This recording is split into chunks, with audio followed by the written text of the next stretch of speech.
ஒரு ஊர்ல ஒரு குரு இருந்தார், ஜென் குரு. அவரை தேடிட்டு ஒரு மன்னர் வந்தார். வந்தவர் ஜப்பான் மன்னர். தோட்டக்கலையை பற்றி தெரிஞ்சுட்டு போகிறதுக்காக அவர் வந்தார். எப்படி தோட்டம் அமைக்கிறது அப்படிங்கிறத பற்றி அந்த குரு விவரமாக சொல்லி கொடுத்தாரு. ஒரு நாள் 2 நாள் இல்லை, 3 வருஷம் கற்றுக் கொடுத்தார். அதுக்கப்புறம் சொன்னார், நான் கற்றுக் கொடுத்துட்டேன், இனிமேல் நீங்கள் போகலாம், போய் தோட்டம் அமைக்கலாம், அதுதான் உங்களுக்கு பரீட்சை.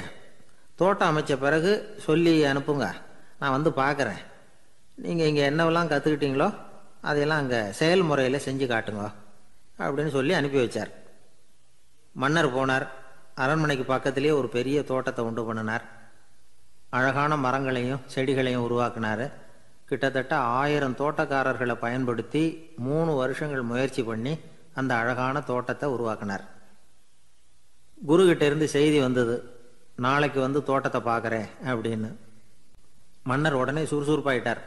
முதல் நாளே தோட்டத்தை சுத்தப்படுத்தினார். ராத்திரி பூரா யாரும் தூங்கலை. எல்லாருக்கும் தோட்டத்தை ஒழுங்குபடுத்துகிற வேலை. அது அந்தந்த இடத்துல ஒழுங்காக இருக்குதா அப்படின்னு சரி பார்த்தாங்க. ஒரு தவறும் இல்லாத வகையில் அதை ஒழுங்குபடுத்தினாங்க. மறுநாள் குரு வந்தார், தோட்டத்தை பார்த்தார். அவருக்கு கோபம் வந்துட்டுது. மன்னருக்கு ஆச்சரியம், எப்பவும் சிரிச்சுக்கிட்டே இருக்கிறவர் இப்போ எப்படி இருக்கிறாரு அப்படின்னு. மெதுவாக குருக்கிட்ட போய், எல்லாம் சரியாக தானே இருக்குது அப்படின்னார். எல்லாம் சரிதான், ஆனாலும் எங்கே அந்த பொன்னிற காற்று அப்படின்னார். உதிர்ந்த இலைகள், பொன் மஞ்சள் நிற இலைகள் காற்றில் அப்படி புரண்டு ஓடுவதை நான் பார்க்க முடியவில்லையே அப்படின்னாராம்.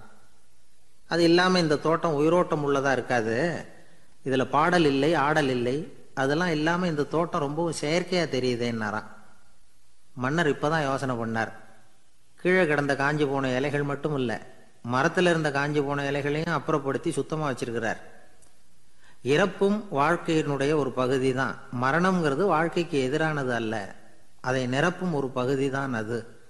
மரணம் இல்லையில் வாழ்க்கையே இல்லை அப்படிங்கிறது பெரியவங்க கருத்து. இப்போ அந்த தோட்டம் அழகாக தான் இருக்குது, இருந்தாலும் அது ஒரு ஓவியம் மாதிரி உயிர் இல்லாமல் இருக்கு. குரு ஒரு வாளியை கையில் எடுத்துக்கிட்டார். தோட்டத்தை விட்டு வெளியில் போனார். ஏற்கனவே வீசி எறிந்த அந்த சருகுகளை எல்லாம் அள்ளி கொண்டுகிட்டு வந்தார். உள்ள எல்லா இடங்கள்லையும் அதை வீசினார். உடனே காற்று அந்த காய்ந்த சருகுகளையும் பழுத்த இலைகளையும் அசைக்க ஆரம்பிச்சுட்டுது. இப்போ அங்கே சலசல சத்தம், சங்கீதம், இலைகளின் நடனம். ஓவியம் மாதிரி இருந்த அந்த தோட்டத்துக்கு இப்போ உயிர் வந்துட்டுது. இதுதான் அந்த பொன்னான காற்று அப்படின்னாராம் குரு. மன்னருக்கு புரிஞ்சுது. மிகப்பெரிய ஜென் கேள்வி ஒன்று உண்டு. உம்மான் அப்படிங்கிற ஒரு பெரிய குருவை பார்த்து துறவி ஒருத்தர் கேட்டாராம், இலைகள் எல்லாம் கீழே விழுந்து மரங்கள் மொட்டையாக இருக்கும் பொழுது என்ன நடக்கும்? இதுதான் கேள்வி. இதுக்கு உம்மான் சொன்ன பதில் பொன்னான காற்று, தி கோல்டன் விண்ட் அப்படின்னாராம். இதுக்கு என்ன விளக்கம்னா, உன்னுடைய எண்ணங்கள் எல்லாம் உன்னுடைய மனசிலிருந்து கீழே விழுந்து உனது உள்ளுணர்வானது மொட்டையாக நிற்கும் நிலைதான் அது. உனது வேர்களின் அருகில் காற்று வீசுகிறது. எல்லா எண்ணங்களும் உன்னிலிருந்து வெகு தூரத்துக்கு புரண்டு கொண்டே சென்று விடுகிறது. நீ அவற்றை கடந்து விட்டால் நீ அவைகளுக்கெல்லாம் மேலெழுந்து கீழே பார்ப்பவனைப் போல நிற்க ஆரம்பித்து விடுவாய். அதுதான் தியானம் என்பது அப்படின்னு சொல்றாங்க. தியானம்ங்கிறது எண்ணத்துக்கு எதிரானது இல்லை. தியானம்ங்கிறது எண்ணங்களை கடந்து செல்வது தான். அதுக்கப்புறம் நாம் பொன்னிற காற்றில் ஆட ஆரம்பிச்சிருவோம். இதுதான் பெரியவர்கள் சொல்றது. என்கிட்ட ஒருத்தர் தோட்டம் அமைக்கணும்னு யோசனை கேட்டு வந்தார். எல்லாம் சொல்லி கொடுத்தேன். செடிகள்லாம் செழிப்பாக வளரணும்னா வேர் காயாமல் பார்த்துக்குங்க, தினமும் தண்ணி விடுங்க அப்படின்னு சொல்லி அனுப்பி வச்சேன். 1 மாதம் கழிச்சு ஒரு தோட்டத்தை பார்க்கறதுக்காக போனேன். போய் பார்த்தா எல்லா செடியும் வாடி கிடக்குது. என்னங்க இப்படி பண்ணிவிட்டீங்கன்னு. நீங்கள் சொன்னபடி தான் செஞ்சேன்னார். என்ன செஞ்சீங்கன்னு கேட்டேன். வேர் காயாமல் பார்த்துக்க சொன்னீங்க, தினமும் ஒரு தடவை எல்லா செடியையும் ஒவ்வொன்றா பிடுங்கி பார்த்து வேர் காயாமல் இருக்கா அப்படின்னு பார்த்துட்டு அதுக்கப்புறம் தண்ணி பாய்ச்சினேன், அவ்வளவுதான் அப்படின்னார். ஒருத்தர் ஓடி வந்தார். இன்னொருத்தரை பார்த்து, சார் உங்கள் சைக்கிளை ஒரு நாள் இரவல் கொடுங்களேன், பக்கத்து ஊருக்கு போயிட்டு வர வேண்டியிருக்கு அப்படின்னார். இவர் சைக்கிளை கொடுத்து பத்திரமா கொண்டுகிட்டு போங்கன்னார். சார் இதை பத்திரமா கொண்டு போகிறேன், கவலையே வேணாம், ஏன்னா இது உங்களோட சைக்கிள் அப்படின்னு நான் நினைக்கல, என்னோட சைக்கிளாக நினைக்கிறேன் அப்படின்னார். அதுக்கப்புறம் தான் இவருக்கு உண்மையாகவே பயம் வந்துட்டுது. ஏன்னா அவர் சொன்னது மாதிரி அதை தன்னோட சைக்கிளாகவே நினச்சி தள்ளிட்டு போட்டால் என்ன பண்ணுறது? எதை நம்முடையதாக நினைக்கணுங்கிறதுக்கு ஒரு வரையறை இருக்குது. சில பேர் ஆஃபீஸையே வீடாக நினச்சி விடுறது உண்டு. அப்படிப்பட்டவங்க கூட வீட்டை ஆஃபீஸாக நினைக்கிறது இல்லை. ஏன்னா வீட்டில் இவர் ஆஃபீஸராக நடந்துக்க முடியறதில்ல. இதெல்லாம் ஒரு பக்கம் இருக்கட்டும். இப்போ விஷயத்துக்கு வருவோம். பொறியியல் மேதை டாக்டர் விஸ்வேஸ்வரய்யா இருந்தார் இல்லையா, பாரத ரத்னா விருதெல்லாம் கொடுத்தாங்களே. ஆஃபீஸ் வேலை வேற, சொந்த வேலை வேற அப்படிங்கிறதுக்கு ஒரு உதாரணமாக இருந்தவர் அவர். மைசூர் மகாராஜா கிட்ட திவானா இருந்தார். அவர் ஒரு நாள் அரசாங்க வேலை காரணமாக வெளியூர் போயிருந்தார். ஹாசன்கிற ஊருக்கு பக்கத்தில் ஒரு பயண மாளிகை, அங்கே தங்கிவிட்டார். ராத்திரி அங்கே தங்கி இருந்துட்டு விடிஞ்சதும் ஊருக்கு திரும்புறதாக திட்டம். ராத்திரி தூங்கிறதுக்கு ரொம்ப நேரம் ஆயிட்டுது.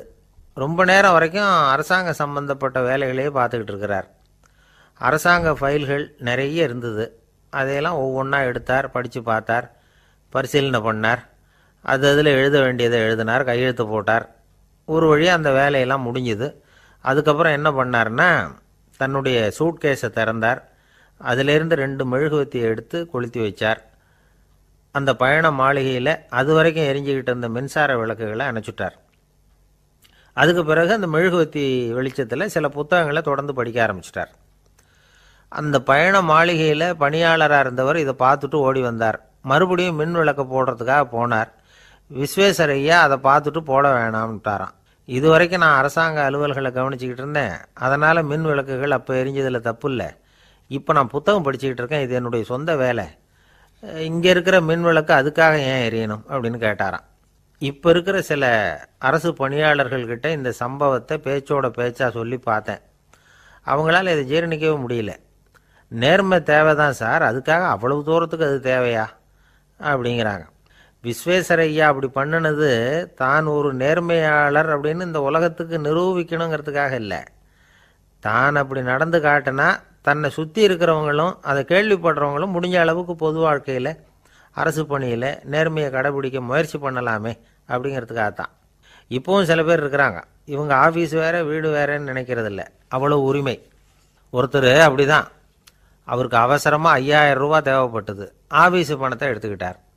அந்த நேரம் பார்த்து ஆடிட் வந்துட்டுது, ஆப்பிட்டுக்கிட்டார். விசாரணை நடக்குது. அவர் சொல்கிறார், சார் நான் நேரம் காலம் பார்க்காம ஆஃபீஸில் வேலை செய்வேன், ஏன்னா அதை என்னோட ஆஃபீஸாக நினைக்கிறேன். அவசரத்துக்கு அந்த பணத்தை எடுத்தேன், மறுபடியும் வச்சுடலாம்னு தான் இருந்தேன், அதுக்குள்ளே இப்படி ஆகிட்டுது. நீங்கள் என்ன நினச்சாலும் சரி, நான் ஆஃபீஸ் வேறு வீடு வேறு அப்படின்னு நினைக்கிறதில்ல, அது என்னோட சுபாவம் அப்படின்னார். விசாரணை பண்ணவர் தீர்ப்பு வழங்கினார். உங்கள் சுபாவத்துக்கு மதிப்பு கொடுத்து நானும் தீர்ப்பு வழங்குறேன். நீங்கள் கொஞ்ச நாள் ஜெயிலில் இருந்துட்டு வாங்க, அது உங்களுக்கு கஷ்டமாக இருக்காதுன்னு நினைக்கிறேன். ஏன்னா அங்கே போனாலும் நீங்கள் உங்கள் சுபாவப்படி வீடு வேற ஜெயில் வேறன்னு நினைக்க மாட்டீங்க அப்படின்னாராம். திபேத் நாட்டில் புத்த மடாலயங்கள் நிறைய உண்டு. அதுக்கு ஒரு தலைமையகமும் உண்டு. அது இந்த திபேத் தலைநகரம் லாசாவில் இருக்குது. ரொம்ப காலத்துக்கு அப்பால் அதை பற்றியெல்லாம் நிறைய விவரங்கள் எழுதி வச்சுருக்கிறாங்க. அது இப்போவும் நமக்கு கிடைக்குது. அதாவது ரொம்ப தூரத்துக்கு அந்தாண்ட மலைகளுக்கு நடுவில் ஒரு கிளை மடாலயம். அந்த மடத்தின் தலைவருக்கு வயசாகிட்டு தான், அதனால் தலைமை பொறுப்பை வேற ஒருத்தர்கிட்ட ஒப்படைக்கலாம் அப்படின்னு முடிவு பண்ணாராம். உடனே ஒரு லாமாவை கூப்பிட்டார். அவர் மூலமாக தலைமை மடாலயத்துக்கு செய்தி அனுப்புனார், பொருத்தமான வாரிசு ஒருத்தரை அனுப்பி வைக்கும்படியாக. அந்த வாலிப லாமா புறப்பட்டார். காடு மேடெல்லாம் நடந்து போகிறார். ரொம்ப நாள் கழித்து தலைமை பீடத்தை அடைஞ்சார். தலைமை குருக்கிட்ட விவரத்தை சொன்னார். தகுதியான ஒருத்தரை அனுப்பி வச்சா அழைச்சிட்டு போகிறேன் அப்படின்னார்.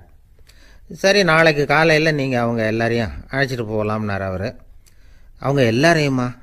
அங்கே தேவைப்படுறது ஒருத்தர் தானே அப்படின்னார் இவர். ஆமான்னார். அப்புறம் ஏன் எல்லாரையும் அழைச்சிட்டு போக சொல்கிறீங்கன்னார். அது இப்போ உனக்கு புரியாது. நான் ஒரு 100 பிக்குகளை அனுப்புகிறேன், அதாவது பிட்சுகளை. அவ்வளவு பேரையும் அங்கே வச்சு சமாளிக்க முடியாது அப்படின்னாரு இவர். இருந்தாலும் இப்போ அந்த தலைமை குரு என்ன சொன்னார்னா, அதை பற்றி கவலைப்படாத, நான் 100 பேரை அனுப்புகிறேன், அதில் 99 பேர் வழியிலேயே காணாமல் போடுவாங்க, ஒருத்தன் மட்டும்தான் வருவான், அவனும் அங்கே சேர்ந்துட்டானா நீ ரொம்ப கொடுத்து வச்சவன் அப்படின்னார். இவருக்கு ஒன்றும் புரியல. இருந்தாலும் மறுநாள் அந்த வாலிபலாமா 100 பேரை அழைச்சிக்கிட்டு புறப்பட்டார். போகிற வழியிலேயே பல பேர் அங்கங்கே பிச்சுக்கிட்டு போயிட்டாங்க. அவர் சொன்னது மாதிரியே வழியில் அவங்க ஊர்கள் இருந்தது தான் காரணம். அப்பா அம்மாவை பார்த்துட்டு வரேன் அப்படின்னு கொஞ்சம் பேர் போனாங்க. சொந்த பந்தத்தை பார்த்துட்டு வரேன் அப்படின்னு கொஞ்சம் பேர். ஒரு வாரம் ஆச்சு. இப்போ மிஞ்சினது 10 பேர் தான். வழியில் ஒரு நகரம். அங்கே சில பிட்சுக்கள் வந்து சந்தித்தாங்க. எங்கள் மடத்து தலைவர் இறந்துட்டார், உங்களில் யாராவது ஒருத்தர் எங்களுக்கு தலைவராக முடியுமா அப்படின்னு கேட்டாங்க. 10 பேரும் தயார். அதில் ஒருத்தரை அழைச்சிக்கிட்டு அவங்க போயிட்டாங்க. இன்னொரு ஊரில் சில பேர் வந்தாங்க, வழி மறிச்சாங்க. நில்லுங்க, எங்கள் மன்னர் மகளுக்கு திருமணம், அதை நடத்தி வைக்க 3 லாமாக்கள் தேவை அப்படின்னாங்க. இப்படி கொஞ்சம் கொஞ்சமாக எல்லோரும் காலி. கடைசியில் 2 பேரும் மிஞ்சினாங்க. அங்கே ஒரு இளம்பெண் எதிரில் வந்தா. எங்கள் அப்பா வேட்டைக்கு போயிருக்கிறாரு, இன்னும் திரும்பி வரல, வீட்டில் வேறு யாரும் இல்லை, தனியாக இருக்க பயமாக இருக்குது, யாராவது ஒருத்தர் எனக்கு துணையாக இருக்கணும் அப்படின்னு கேட்டுக்கிட்டா. எங்கள் 2 பேரில் நீயே ஒருத்தரை தேர்ந்தெடுத்துக்கோ, இல்லைன்னா எங்களுக்குள்ளே சண்டை வந்துடும் அப்படின்னாங்க. இப்போ மிஞ்சினவர் ஒருத்தர். அவருக்கும் ஒரு சோதனை வந்தது. ஒரு தர்க்கவாதி எதிரில் வந்தான். உன்னோட வாதம் பண்ணணும்னா. இவனோட வாதம் பண்ணுறேன், அது முடிய ரொம்ப காலம் ஆகலாம், தர்க்கத்தில் நான் ஜெயிச்சா அங்கே வரேன், இல்லைன்னா இவருடைய சீடனை ஆயிடுவேன் அப்படின்னார் அவர். கடைசியாக அழைக்க வந்த வாலிபலாமா மட்டும் வெறும் கையோடு திரும்பி போனார். அங்கே இருந்த வயசான மடாதிபதி கேட்டார், எத்தனை பேர் அங்கேருந்து புறப்பட்டீங்கன்னார். என்னையும் சேர்த்து 101ன்னார் அவர்.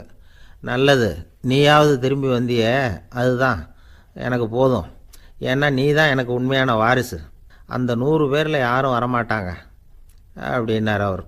ஏன்னா அவருக்கு தெரியும் இவர் ஒருத்தர் தான் திரும்பி வருவாருங்கிறது. திபேத்தில் ஒரு பழங்கால பழமொழி உண்டாம், 100 பேர் செல்லலாம், எப்பொழுதாவது ஒருவன் அபூர்வமாக அடைய வேண்டிய இடத்தை அடைவான். இதுதான் அந்த பழமொழி. ஒரு உன்னதமான இலக்கை அடையணும்னா அது அவ்வளவு சுலபமான காரியம் இல்லை. இந்த காலத்து மடாலயம் ஒன்று, அதில் ஒரு தலைவர், அவருக்கு வயசாகிட்டுது, தனக்கு ஒரு வாரிசை நியமிக்கணும் அப்படின்னு ஆசைப்பட்டார். ரொம்ப கஷ்டப்பட்டு ஒருத்தரை பிடிச்சார், தனக்கு வாரிசாக நியமிச்சுட்டு அவர் சமாதி ஆகிட்டார். புதுசாக பொறுப்பேற்றுக்கிட்டவர் அப்படியே உட்காந்துருந்தார். அவரை தேடிட்டு பத்திரிகை நிருபர்கள்லாம் வந்தாங்க, கேட்டாங்க. அவர் உங்கள் பொறுப்பில் வந்து அவர் பெரியவர் விட்டுட்டு போன இது எவ்வளவு சுமாராக தேரும், எவ்வளவு விட்டுட்டு போனார் அப்படின்னு கேட்டிருக்கிறாங்க. அது என்ன ஒரு 50 லட்சம் இருக்கும் அப்படின்னாராம். அவ்வளவும் பணமா அப்படின்னு கேட்டிருக்காங்க. இல்லைங்க, கடன் அப்படின்னாராம் இவர்.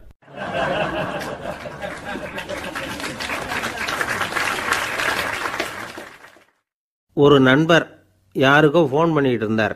அவர் பேசி முடித்ததும் நான் அவரை பார்த்து, இப்போ ஃபோன் பண்ணிங்களே, அந்த ஃபோன் நம்பர் என்ன அப்படின்னு கேட்டேன். அவர் தலையை சொரிஞ்சுக்கிட்டார், ஞாபகம் வரலன்னார். சரி சார், அதை விடுங்க, உங்கள் மனைவி பேர் என்ன அப்படின்னு கேட்டேன். மாலதின்னார். என்ன சார் இது வேடிக்கை, கொஞ்ச நேரத்துக்கு முன்னாடி பேசின ஃபோன் நம்பர் வந்து மறந்து போச்சு, எப்போவோ கல்யாணம் பண்ணிக்கிட்ட மனைவி பேர் மறக்கலை, அதை கரெக்டாக சொல்லிவிட்டீங்களே அப்படின்னு கேட்டேன். அவர் என்னை ஒரு மாதிரியாக பார்த்தார். அவர் அப்படி என்னை பார்த்ததில் ஒன்றும் தப்பு இல்லை, ஏன்னா நாம் எல்லாருமே அப்படித்தானே, ஒரு குறிப்பிட்ட காரியத்துக்காக தொலைபேசியில் ஒருத்தட்ட பேசுகிறோம், அதுக்கப்புறம் அந்த எண் வந்து நமக்கு அனாவசியம், அதனால் மறந்துடுறோம். இதுக்கு பேர் தான் தற்காலிக ஞாபகம். ஆனால் மனைவி பேரை வந்து மறந்துட முடியுமா? முடியாது. அது வந்து அவசியமான ஒன்று. அடிக்கடி அந்த பேரை வந்து உபயோகப்படுத்துகிறோம், அதனாலேயும் அது வந்து முக்கியங்கிறதுனாலேயும் அதை மறக்கறதில்ல. இதுக்கு பேர் நிரந்தர ஞாபகம். சரி, இந்த தற்காலிக ஞாபகம், நிரந்தர ஞாபகம், இது 2 ஞாபக அளவுகளையும் கட்டுப்படுத்துறது எது அப்படின்னா மூளைக்குள்ளே நடக்கிற மின்சார நடவடிக்கைகள் தான். தற்காலிக ஞாபகம் ஒரு மின்னல் மாதிரி தோன்றி மறையுது. நிரந்தர ஞாபகம் ஒரு படிவம் போல மூளையில் படிஞ்சுடுது. ஒரு சம்பவத்தின் பல பிரதிகள் மூளையில் பல்வேறு பகுதிகளிலேயும் படிகிறதுனால ஒன்று மறைஞ்சாலும் மறந்தாலும் இன்னொன்று மறையறதில்லை. இப்படிப்பட்ட நிலைமையில தான் இந்த தொண்டையில் இருக்கு, வாயில் வரமாட்டேங்குது சார் அப்படிமா. ஒருத்தருக்கு எந்த துறையில் ஆர்வமும் ஈடுபாடும் அதிகமோ அது சம்பந்தமான ஞாபக சக்தி அதிகமாக இருக்கும். தொழிலை விரும்புகிற ஒரு டெலிஃபோன் ஆப்ரேட்டருக்கு எண்கள்லாம் நல்ல ஞாபகம் இருக்கும். அது மாதிரி கவிஞர்களுக்கு வார்த்தைகள் நல்ல ஞாபகத்தில் இருக்கும். இது ஒரு பக்கம் இருந்தாலும் ஒரு மூளை வந்து எண்களை விட எழுத்துக்களை விட படங்களை ரொம்ப சுலபமாக ஞாபகத்தில் வச்சுக்குது. புரிஞ்சுக்கிற தன்மை, அனுபவம், புத்தி கூர்மை இது கூடி குறையிறத பொறுத்து ஞாபக சக்தியும் ஏறும் இறங்கும். இப்போ உதாரணத்துக்கு ஒரு பையனுக்கு படித்தது எதுவும் ஞாபகத்தில் இல்லைன்னா அவன் அதை சரியாக புரிஞ்சுக்கலைன்னு அர்த்தம். இந்த மறதிங்கிறது எந்த சமயத்தில் ஒரு பிரச்சனை ஆகுது தெரியுமா? உங்களுக்கு வேண்டியப்பட்ட ஒருத்தரை ஞாயிற்றுக்கிழமை சாயந்தரம் சரியாக 5 மணிக்கு கடற்கரைக்கு வர சொல்லிவிட்டு அந்த நேரத்தை மறந்துவிட்டா அது பரவாயில்ல, வர சொன்னதையே மறந்துவிட்டா தான் நிலைமை மோசம்னு அர்த்தம். இப்படி இருந்தால் இது சிகிச்சை எடுத்துக்க வேண்டிய நிலைமைங்கிறத புரிஞ்சுக்கணும். ஆமாம், இதுக்கும் மருந்து இருக்குது. ஆனால் மூளை குறிப்பிட்ட அளவுக்கும் கீழே இயங்குறப்போவோ இன்னொன்று சொல்லுவாங்க, இந்த நியூரோ டிரான்ஸ்மிட்டர் அப்படின்னு சொல்லுவாங்க. அப்படிங்கிற மூளை ரசாயனம் ரொம்பவும் குறைஞ்சி போகிறப்போ மட்டும்தான் உபயோகப்படும். டாக்டர் என்ன சொல்கிறாங்க தெரியுமா? மூளையை பொறுத்த வரைக்கும் அதில் ஞாபக சக்தி அதிகமாக உள்ள மூளை, மறதி உள்ள மூளை அப்படின்னு ஒன்றும் கிடையாது அப்படிங்கிறாங்க. நினைவு வச்சுக்கிறதுக்கு பயிற்சி அளிக்கப்பட்ட மூளை, பயிற்சியற்ற மூளை அப்படின்னு வேணும்னா சொல்லலாம் அப்படின்னு சொல்கிறாங்க. அதனால் நம்ம ஞாபக சக்திங்கிறது நம்மக்கிட்ட இருக்கிற பயிற்சி, முயற்சி இதை பொறுத்து தான் அமையும். ஒருத்தர் ஒரு பென்சிலை எங்கேயோ வச்சுக்கிட்டு தேடிக்கிட்டு இருந்தார். அப்புறம் என்னமோ தீவிரமாக யோசனை பண்ணி அதை ஞாபகப்படுத்தி பார்த்துக்கிட்டு இருந்தாராம். எதிரில் உட்காந்துருந்தவர் சொன்னார், பென்சிலை தானே தேடிக்கிட்டு இருக்கீங்க, அது உங்கள் வலது காதில் இருக்குது சார் அப்படின்னாராம் அவர். இதுக்கு அவர் சொல்லியிருக்காரு, பென்சிலை வலது காதில் தான் வச்சுருக்கேங்கிறது எனக்கு நல்லா ஞாபகம் இருக்குது, ஆனால் எது வலது காதுங்கிறது தான் மறந்து போச்சு அப்படின்னாராம். அவர் அதை தான் யோசிச்சுட்டு இருந்திருக்கிறார். ஒரு ஊரில் ஒரு ஆள் இருந்தான், தையல் கடை வச்சுருந்தான். அவங்ககிட்ட ஒருத்தன் ஒரு சட்டை துணி எடுத்து கொடுத்து தைக்க சொல்லியிருந்தான். வர்ற சனிக்கிழமை வா, வாங்கிட்டு போ அப்படின்னு அவன் சொல்லியிருந்தான். அதே மாதிரி இவன் வந்தான். அவன் தச்சு வச்சுருந்த சட்டையை கொடுத்தான். இவன் வாங்கி அங்கேயே போட்டு பார்த்தான். கை நீளம் ஒன்றுக்கு ஒன்று வித்தியாசமாக இருந்தது. வலது கை இடது பக்கத்தை விட நீளம் குறைச்சலாக இருந்தது. அவன் முணுமுணுக்க ஆரம்பிச்சுட்டான், என்ன இது இப்படி தைச்சுட்டியேன்னு. இதுக்கு அவன் சொன்னான், ஐயையோ இதுக்காகவா சங்கடப்படுறீங்க, வலது கையை மட்டும் கொஞ்சம் உள்ளே இழுத்தாப்புல வச்சுக்கிட்டிங்கன்னா சரியாக போகுது, மற்றபடி அந்த சட்டையில் உள்ள கலை அம்சத்தை கவனிங்க, எவ்வளோ அற்புதமாக தைச்சிருக்கேன் பாருங்கள், ஒரு சின்ன குறையை இப்படிலாம் பொருட்படுத்த வேண்டியதில்லை, நான் சொன்னது மாதிரி கையை கொஞ்சம் உள்ளே இழுத்தது மாதிரி வச்சுக்கிட்டு நடந்து போங்க, ஜோராக இருக்கும் அப்படின்னா. அவனும் யோசித்து பார்த்தான். சரியான யோசனையாக தான் தோணுச்சு. கொஞ்சம் முயற்சி பண்ணி வலது கையை கொஞ்சம் உள்ளே இழுத்து சட்டை சரியாக இருக்கிறது மாதிரி பண்ணிட்டான். இப்போ மறுபடியும் ஒரு பிரச்சனை. வலது கையை உள்ளே இழுத்த மாதிரி அப்படியே வச்சுக்கிட்டதும் முதுகு பக்கம் கொஞ்சம் துணி தளர்த்தியாக தொங்குறது மாதிரி தெரிஞ்சுது. என்ன இது, முதுகு பக்கம் துணி குவிஞ்சுட்டுதே, தொங்குதே அப்படின்னா மறுபடியும், அடடா இதுக்காகவா கவலைப்படுறீங்க, உடம்பு அதுக்கு தகுந்த மாதிரி கொஞ்சம் வளைச்சிக்கிட்டா சரியாக போடுது, இதுக்காக அந்த அழகான தையலை பிரித்து அதில் உள்ள கலை அம்சத்தை கெடுக்கிறதுக்கு என் மனசு இடம் தரல, எவ்வளவுக்கு தளர்த்தியாக இருக்கோ அவ்வளவுக்கு கொஞ்சம் உடம்பை வளைச்சி அப்படி குனிஞ்சது மாதிரி போங்க போதும் அப்படின்னா. அதுவும் நல்ல யோசனையாக தான் பட்டுது இவனுக்கு. சரின்னு சொல்லிவிட்டு புறப்பட்டான். தெருவில் இறங்கினான். கையை கொஞ்சம் உள்ளே இழுத்தான், உடம்பை கொஞ்சம் முன்னால் வளைச்சான், சட்டைக்கு தகுந்த மாதிரி உடம்பை பண்ணிக்கிட்டான், மெதுவாக நடந்து போகிறான். இப்போ எதிரில் இன்னொருத்தன் வரான். இவனை பார்க்குறான், இவன் போட்டிருக்கிற சட்டையை பார்க்குறான், ஆஹா அற்புதம்ங்கிறான். சும்மா சொல்லக்கூடாது, ரொம்ப நல்லா இருக்குது, நிச்சயமாக இது இந்த ஊர் மேலே தெருவில் இருக்கிற ஒருத்தன் இருக்கானே அவன் தைச்சதாக தான் இருக்கணும் அப்படின்னா. இதை கேட்டதும் அவனுக்கு ஆச்சரியம், எப்படி அவ்வளவு கரெக்டாக கண்டுபிடிச்சிங்க அப்படின்னு கேட்டிருக்கான். இதுக்கு அந்த வழிபோக்கன்னு சொன்னானான், அவன் ரொம்ப கெட்டிக்காரன், உங்களை மாதிரி உடம்பும் கையும் வளைஞ்சு போன ஒரு ஆசாமிக்கு அவனை தவிர வேற யாராலேயும் இவ்வளவு பொருத்தமான ஒரு சட்டையை தைக்க முடியாது அப்படின்னானா. பாருங்க, அவனுக்காக இவன் அனுசரிக்க போய் இவனோட நிலைமை எப்படி ஆயிட்டுது பாருங்க. இதே மாதிரி தான் சில சடங்குகளும் சம்பிரதாயங்களும் நம்மளை கோமாளி ஆக்கி விட்டுரும். எதுவாக இருந்தாலும் அதில் அறிவுபூர்வமான அணுகுமுறை அவசியம். ஒரு நர்ஸ் அவசரமாக ஓடி டாக்டர்கிட்ட சொல்லிச்சான், டாக்டர் ஒரு தப்பு நடந்து போச்சு, 10ஆம் நம்பர் பெட்டில் இருக்கிற பேஷண்ட்டுக்கு காலில் ஆப்ரேஷன் பண்ணுறதுக்கு பதிலாக கையில் ஆப்ரேஷன் பண்ணி விட்டீங்க, கை ஆப்ரேஷன் பண்ணிக்க வேண்டிய ஆள் 7ஆம் நம்பர் பெட்டில் இருக்கார் அப்படின்னு தான். அதுக்கு ஒரு பதட்டப்படாமல் சொன்னாராம், பரவாயில்ல இவரை தூக்கி 7ஆம் நம்பர் பெட்டில் போட்டுரு அப்படின்னாராம்.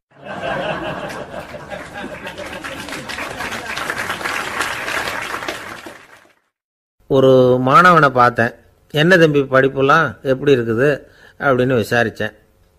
அவன் ரொம்ப அழுத்துக்கிட்டான், நான் நல்லா தான் சார் படிக்கிறேன், இருந்தாலும் புத்தியில் சரியாக ஏற மாட்டேங்குது சார் அப்படின்னா. சரி இவனும் நம்ம ரகம்தான் அப்படின்னு சொல்லி முடிவு பண்ணிக்கிட்டோம். கல்வி கற்கக்கூடிய ஒரு மாணவன் சம்பந்தப்படுற புத்திகள் பல வகை. அதை பற்றி ஒரு பெரியவர் விளக்கி இருக்கிறார். மிருத்து புத்தின்னு ஒன்று இருக்குதான். மிருத்துன்னா மண், மண்ணால் செவுறு கட்டுறோம்ல, மண் சுவரில் ஆணி அடிக்கிறதும் சுலபம், அதை பிடுங்கி எடுக்கிறதும் சுலபம். அது மாதிரி சில பேர் குரு சொல்லி கொடுக்குறத சுலபமாக கேட்டு தெரிஞ்சு வச்சுக்குவாங்க. கொஞ்ச நேரத்தில் சுலபமாக மறந்தும் போயிடுவாங்க. இது மிருத்து புத்தின்னு பேர், மண் புத்தி. தாரு புத்தின்னு ஒன்று உண்டான். தாருன்னா மரம். அதில் பச்சை மரத்தில் வந்து ஆணி அடிக்கிறது சுலபம், ஆனால் அதை எடுக்கிறது கஷ்டம். அது மாதிரி ஆசிரியர்கிட்ட இருந்து கேட்டதை கவனமாக மனசில் பதிய வச்சுக்கிட்டு அதை மறக்காமல் இருக்கிறது தாரு புத்தி. பட்டை மரமாக இருந்தால் அதில் ஆணி அடிக்கிறதும் கஷ்டம், அடிக்கிற ஆணியும் சீக்கிரம் நழுவிடும். அது மாதிரி கேட்குற விஷயம் மனசில் பதியறதும் கஷ்டம். அப்படியே பதிஞ்சாலும் அது நீடிச்சு இருக்கிறதும் கஷ்டம், கொஞ்ச காலத்தில் மறந்துடும். இன்னொரு வகை புத்தி ஒன்று உண்டு, அதுக்கு பேர் சிலா புத்தின்னு பேர். சிலான்னா கல். ஒரு கருங்கல்லில் 4 துளையை போட்டு ஒரு துளையில் வந்து உளியை வச்சு அடித்தா மற்ற துளை வழியாகவும் பிளந்து கல் 2 ஆயிடும். அது மாதிரி சந்தியான இடங்களில் குறிப்பாக ஒரு பொருளை சொன்னால் அதை வச்சுக்கிட்டு மற்றதையும் தெரிஞ்சுக்கிறது, அது சிலா புத்தின்னு பேர். வேணு புத்தின்னா என்ன தெரியுமா? வேணுன்னா மூங்கில். மூங்கில் கணுவில் ஒரு பக்கம் உளியை வச்சு அடித்தா 2 பக்கமும் பிளந்துரும். அது மாதிரி ஒரு செய்தியை கேட்டுக்கிட்டு இருக்கிறப்பவே அதோட முன்பின் தொடர்களையும் தெரிஞ்சுக்கணும், அது வேணு புத்தி. தைல புத்தின்னு ஒன்று உண்டு. தைலம்ங்கிறது எண்ணெய். தண்ணியில் ஒரு துளி எண்ணெயை விட்டால் அது தண்ணி பூரா பரவி போடுதில்ல, அது இப்படி பரவுறது மாதிரி ஆசிரியர் சுருக்கமாக ஒரு கருத்தை சொன்னால் அதை வச்சுக்கிட்டு பூரா விஷயங்களையும் தெரிஞ்சுக்கணும், அது தைல புத்தி. கற்பூர புத்தின்னு ஒன்று கேள்விப்பட்டிருக்கோம். அது எப்படின்னா, கற்பூரம் வந்து தீ பட்ட உடனே பிடிச்சிக்கும். ஆசிரியர் சொன்ன உடனே நுண்ணறிவோட பாடங்களை புரிஞ்சுக்கிறது இந்த வகை புத்தி. கரி புத்தின்னு ஒன்று. அது எப்படின்னா, கரியில் நெருப்பை வச்சு விசிறிய பிறகு அதுக்கப்புறம் அது கறி நெருப்பாகும்.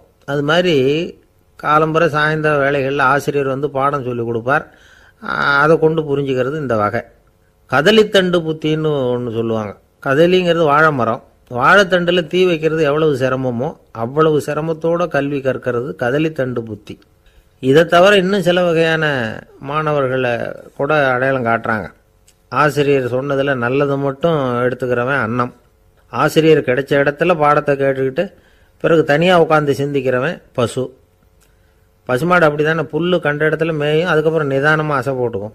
ஆசிரியர் சொன்னதை தவிர வேற எதையும் சொல்ல முடியாதவன் கிளி. பல இடங்களில் பாடங்கள் கேட்டு கடைசியில் ஒன்றும் புரியாமல் போகிறவன் ஆடு. ஆடு வந்து ஒரு செடியில் வயிறார மேயாது, ஒரே செடியில். இக்கரைக்கு அக்கறை பச்சைன்னு அங்கேயும் இங்கேயும் அலைஞ்சிக்கிட்டே இருக்கும். சில பேருக்கு எருமைன்னு பேர். எருமை வந்து எப்படின்னா, குளத்து நீரை கலக்கி தான் குடிக்கும். அது மாதிரி ஆசிரியர் வந்து மனசை நோக செய்து பயில்கிற மாணவர்கள்லாம் இந்த ரகம்.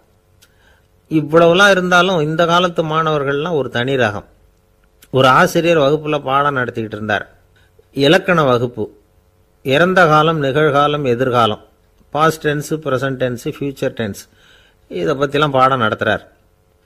எல்லாம் சொல்லி கொடுத்துட்டு இப்போ நான் ஒரு வாக்கியம் சொல்லுவேன், அது என்ன காலம் அப்படிங்கிறத நீங்கள் சொல்லணும்னார் ஆசிரியர். சரின்னாங்க மாணவர்கள்லாம். நான் நாளைக்கும் பாடம் நடத்தப் போகிறேன், இது என்ன காலம் அப்படின்னு கேட்டார் ஆசிரியர். அதாவது நான் நாளைக்கும் பாடம் நடத்தப் போகிறேன், இந்த வாக்கியம் வந்து என்ன காலம்னு கேட்டார். ஒரு பையன் மெதுவாக எழுந்திரிச்சு சொன்னான், இது எங்கே போதாத காலம் சார் அப்படின்னு சொல்லிவிட்டு உட்காந்துட்டானா. ஒரு ஊரில் ஒரு பெரிய செல்வந்தர் இருந்தார். பணத்துக்கு பஞ்சம் இல்லை. அதனால் இந்த உலகத்தில் முடியாத காரியம் எதுவும் இல்லைன்னு நினச்சார். பணம் இருந்தாலே அந்த நினப்பு தானாக வந்துடும். அதனால் இவரும் அப்படி நினச்சதில் ஒன்றும் தப்பு இல்லை. அந்த ஊருக்கு குருநானக் ஒரு தடவை வந்தார். அவருக்கு இந்த செல்வந்தர் ரொம்ப பிரமாதமாக ஒரு வரவேற்பு கொடுத்தார். ஊர் எல்லையிலேயே எங்கள் வீட்டுக்கு வந்து விருந்து சாப்பிட்டுட்டு போகணும்னு கேட்டுக்கிட்டார். அவரும் சரின்னு ஒத்துக்கிட்டார். உடனே தன்னுடைய பங்களாவில் ஒரு பெரிய விருந்துக்கு ஏற்பாடு பண்ணார். குருநானக்கை அழைச்சிட்டு வீட்டுக்கு போனார், உட்கார வச்சார். ஐயா, நான் இந்த ஊர்லேயே ரொம்ப பெரிய வசதி உள்ளவன், என்னால் எல்லாம் முடியும், உங்களுக்காக நான் என்ன செய்யணும்னு சொல்லுங்கள், எதுவாக இருந்தாலும் பரவாயில்ல, எவ்வளவு செலவானாலும் பரவாயில்ல, என்னால் செய்ய முடியும், என்ன செய்யணும்னு சொல்லுங்கள், அது போதும், நான் செய்கிறேன் அப்படின்னு நான் ரொம்ப பணிவா. இதை கேட்டதும் குருநானக் சிந்திச்சார் கொஞ்ச நேரம். அதுக்கப்புறம் தன்னோட சட்டை பைக்குள்ளே கையை விட்டு ஒரு பழைய ஊசி ஒன்று எடுத்தார். அந்த செல்வந்தர்கிட்ட கொடுத்தார். இதை பாருங்கள், இவ்வளவு தூரம் நீங்கள் கேட்கறதுனால சொல்கிறேன், எனக்கு நீங்கள் செய்ய வேண்டிய உதவி இதுதான்னார். ஊசியை கையில் வாங்கிக்கிட்டு இதை என்ன செய்யணும்னு சொல்லுங்க அப்படின்னார் அவர். நீங்கள் செய்ய வேண்டியது என்னென்னா, இந்த ஊசியை பத்திரமா வச்சிருக்கணும். நாம் 2 பேரும் இறந்து போனதுக்கு பின்னாடி இன்னொரு உலகத்தில் நாம் சந்திக்கக்கூடிய வாய்ப்பு இருக்குது. அப்போ இந்த ஊசியை என்கிட்ட கொண்டாந்து கொடுக்கணும். இதுதான் நீங்கள் எனக்காக செய்ய வேண்டிய உதவி அப்படின்னார் குருநானக் லேசாக சிரிச்சுக்கிட்டே. இதை கேட்ட உடனே இந்த பெரியவர் முழிக்க ஆரம்பிச்சிட்டார். அது எப்படிங்க, நான் சாகிறப்ப எப்படி இந்த ஊசியை எடுத்துக்கிட்டு இன்னொரு உலகத்துக்கு வர முடியும்னார். ஊசி மாதிரி ஒரு சின்ன பொருளை கூட இந்த உலகத்தை விட்டு நாம் போகிறப்ப எடுத்துகிட்டு போக முடியாதுங்கிறப்போ உங்களோட செல்வத்தையெல்லாம் எப்படி அங்கே எடுத்துகிட்டு வர போகிறீங்க அப்படின்னு கேட்டார் குருநானக். அதுக்கப்புறம் தான் அந்த பெரியவர் யோசிக்க ஆரம்பித்தாராம். குருநானக் சொல்கிறார், இதை பாருங்கள், நாம் செய்கிற நல்லது கெட்டது தான் கடைசி வரைக்கும் நம்ம கூட இருக்கும். அடுத்தவங்க நல்லா இருக்கணுங்கிறதுக்காக பொருளை செலவு செய்யணும். அப்படி செய்யலைன்னா எந்த பிரயோஜனமும் இல்லை அப்படின்னார். அதுக்கப்புறம் தான் அந்த செல்வந்தரின் அறிவு கண் திறந்து தான் உடனே குருநானக்கை வணங்கினார். ஐயா, என்கிட்ட இருந்த ஆணவம் போயிட்டுது, இனிமேல் என்கிட்ட இருக்கிற செல்வத்தை நல்ல வழியில் செலவழிப்பேன் அப்படின்னாராம். நம்மக்கிட்ட இருக்கிற பணம் எப்பவும் நம்ம கூடவே வந்துக்கிட்டு இருக்காதுங்கிறதுக்கு இது ஒரு உதாரணம். அதுக்காக நாம் பணம் சேர்க்கறத பற்றி கவலைப்பட வேண்டியதில்லை, பேசாமல் படுத்து தூங்கிக்கிட்டு இருந்தால் போதும் அப்படின்னு இதுக்கு அர்த்தம் பண்ணிக்கக்கூடாது. முறையான வழியில் பணம் சேர்க்கணும், அதை முறையான வழியில் செலவு பண்ணணும். அதனால் ஏற்படக்கூடிய மன நிறைவு இருக்குது பாருங்கள், அது அனுபவித்தவங்களுக்கு தான் தெரியும். சொர்க்கத்துக்கு போகிறவங்க இங்கேருந்து பணத்தை எடுத்துகிட்டு போக முடியாது, ஆனால் நம்ம செல்வத்தை இங்கே மற்றவங்களுக்கு பயன்பட செய்து அதனால் ஏற்படுற புண்ணியம் இருக்குது பாருங்கள், அதை எடுத்துகிட்டு போக முடியுமா. இதுதான் ஆன்மீகவாதிகள்லாம் சொல்கிற கருத்து. ஜான் நியூட்டன் ஒருத்தர், அவர் சொன்னார், நான் எப்போவாவது சொர்க்கத்துக்கு போய் சேர்ந்தேன்னா அங்கே 3 அதிசயங்களை பார்ப்பேன்னார். என்னன்னு கேட்டாங்க. நான் யார் யார் இருக்க மாட்டாங்கன்னு நினச்சிக்கிட்டு இருந்தேனோ அவங்களில் சில பேர் அங்கே இருப்பாங்க, அது ஒரு பெரிய அதிசயம்னார். சரி, அடுத்தது என்ன? 2வது அதிசயம் என்னன்னா, அங்கே இருப்பாங்கன்னு நான் எதிர்பார்த்த சில பேர் அங்கே இருக்க மாட்டாங்க அப்படின்னார். சரி, 3வது பெரிய ஆச்சரியம் என்ன அப்படின்னா, நான் அங்கே இருக்க பாருங்க, அதுதான் அந்த 3வது அதிசயம் அப்படின்னாராம். கப்பல் கடலில் போய்கிட்டு இருக்கு. புயல், சூறாவளி, அலையெல்லாம் பெருசு பெருசாக ரொம்ப உயரமாக உண்டாகுது. கடுமையான காற்றிலேயும் வேகமான அலைகள்லேயும் சிக்கி அந்த கப்பல் தடுமாறுது. திசை மாறி போச்சு, எந்த பக்கம் போயிட்டு இருக்கிறோம்னே தெரியல. அந்த கப்பலை செலுத்திக்கிட்டு இருந்த மாலுமி ரொம்ப சாமர்த்தியமாக செயல்பட்டார். தன்னுடைய அறிவாற்றலையும் திறமையையும் முழுமையாக பயன்படுத்தினார். அந்த கப்பலை கட்டுப்படுத்தினார். மெதுவாக அந்த சூறாவளியிலிருந்து கப்பலை காப்பாற்றி கரைக்கு கொண்டுட்டு வந்து சேர்த்துட்டார். மாலுமின்னு ஒருத்தர் இருந்ததுனால அந்த மரக்கலம் காப்பாற்றப்பட்டது. மாலுமின்னு ஒருத்தர் இல்லைன்னு வச்சுக்குங்க, அந்த கப்பலோட கதி என்னவாயிருக்கும் யோசிச்சு பாருங்க. ஒரு கோபக்காரனுடைய நிலைமையும் அப்படித்தானா. கோபக்காரன்கிறவன் ஒரு மாலுமி இல்லாத மரக்கலம் அப்படிங்கிறார் நபிகள் நாயகம். கொந்தளிக்கிற கடல்ல கொடுமையான அலைகளின் உச்சியில அல்லல் படுகிற மரக்கலத்தை விட மோசமானது கோபக்காரனின் நிலைமை அப்படிங்கிறது அவருடைய கருத்து. அது மாதிரி இதுன்னு சொல்லல, அதை விட மோசம் இது அப்படிங்கிறார். ஏன் தெரியுமா? ஒரு கப்பல் கடல்ல தடுமாறினா அதை சரிப்படுத்த மாலுமி இருக்கிறார். அவர் தன்னுடைய சாமர்த்தியத்தினால் அதை கட்டுப்படுத்தி சரியான வழிக்கு கொண்டுட்டு வந்துடுவார். ஆனால் கோபக்காரனுடைய நிலைமை அப்படி இல்லை அப்படிங்கிறார் நபிகள் நாயகம். மனித மனம் ஒரு மரக்கலம், அறிவு அதில் இருக்கிற மாலுமி. மாலுமி மரக்கலத்தை செலுத்துறான், அவனுக்கு கட்டுப்பட்டு அது ஓடுது. ஆனால் கோபக்காரனுங்கிற மனுஷங்கிட்ட அறிவுங்கிற மாலுமி சரியாக வேலை செய்ய மாட்டான். ஏன்னா கோபம் அந்த மாலுமியின் கண்களை அவிச்சிரும், காதுகளை கேட்காம பண்ணிவிடும். கண்ணையும் காதையும் மூடிவிட்டு கப்பலை ஓட்டுனா எப்படி ஓட்டுறது? அதனால கோபக்காரன் மாலுமி இல்லாத மரக்கலம். இடி மின்னல்ல மாட்டிக்கிட்டு கஷ்டப்படுற கப்பல் மாதிரி கஷ்டப்படுறான். பெரியவங்கள்லாம் என்ன சொல்றாங்க?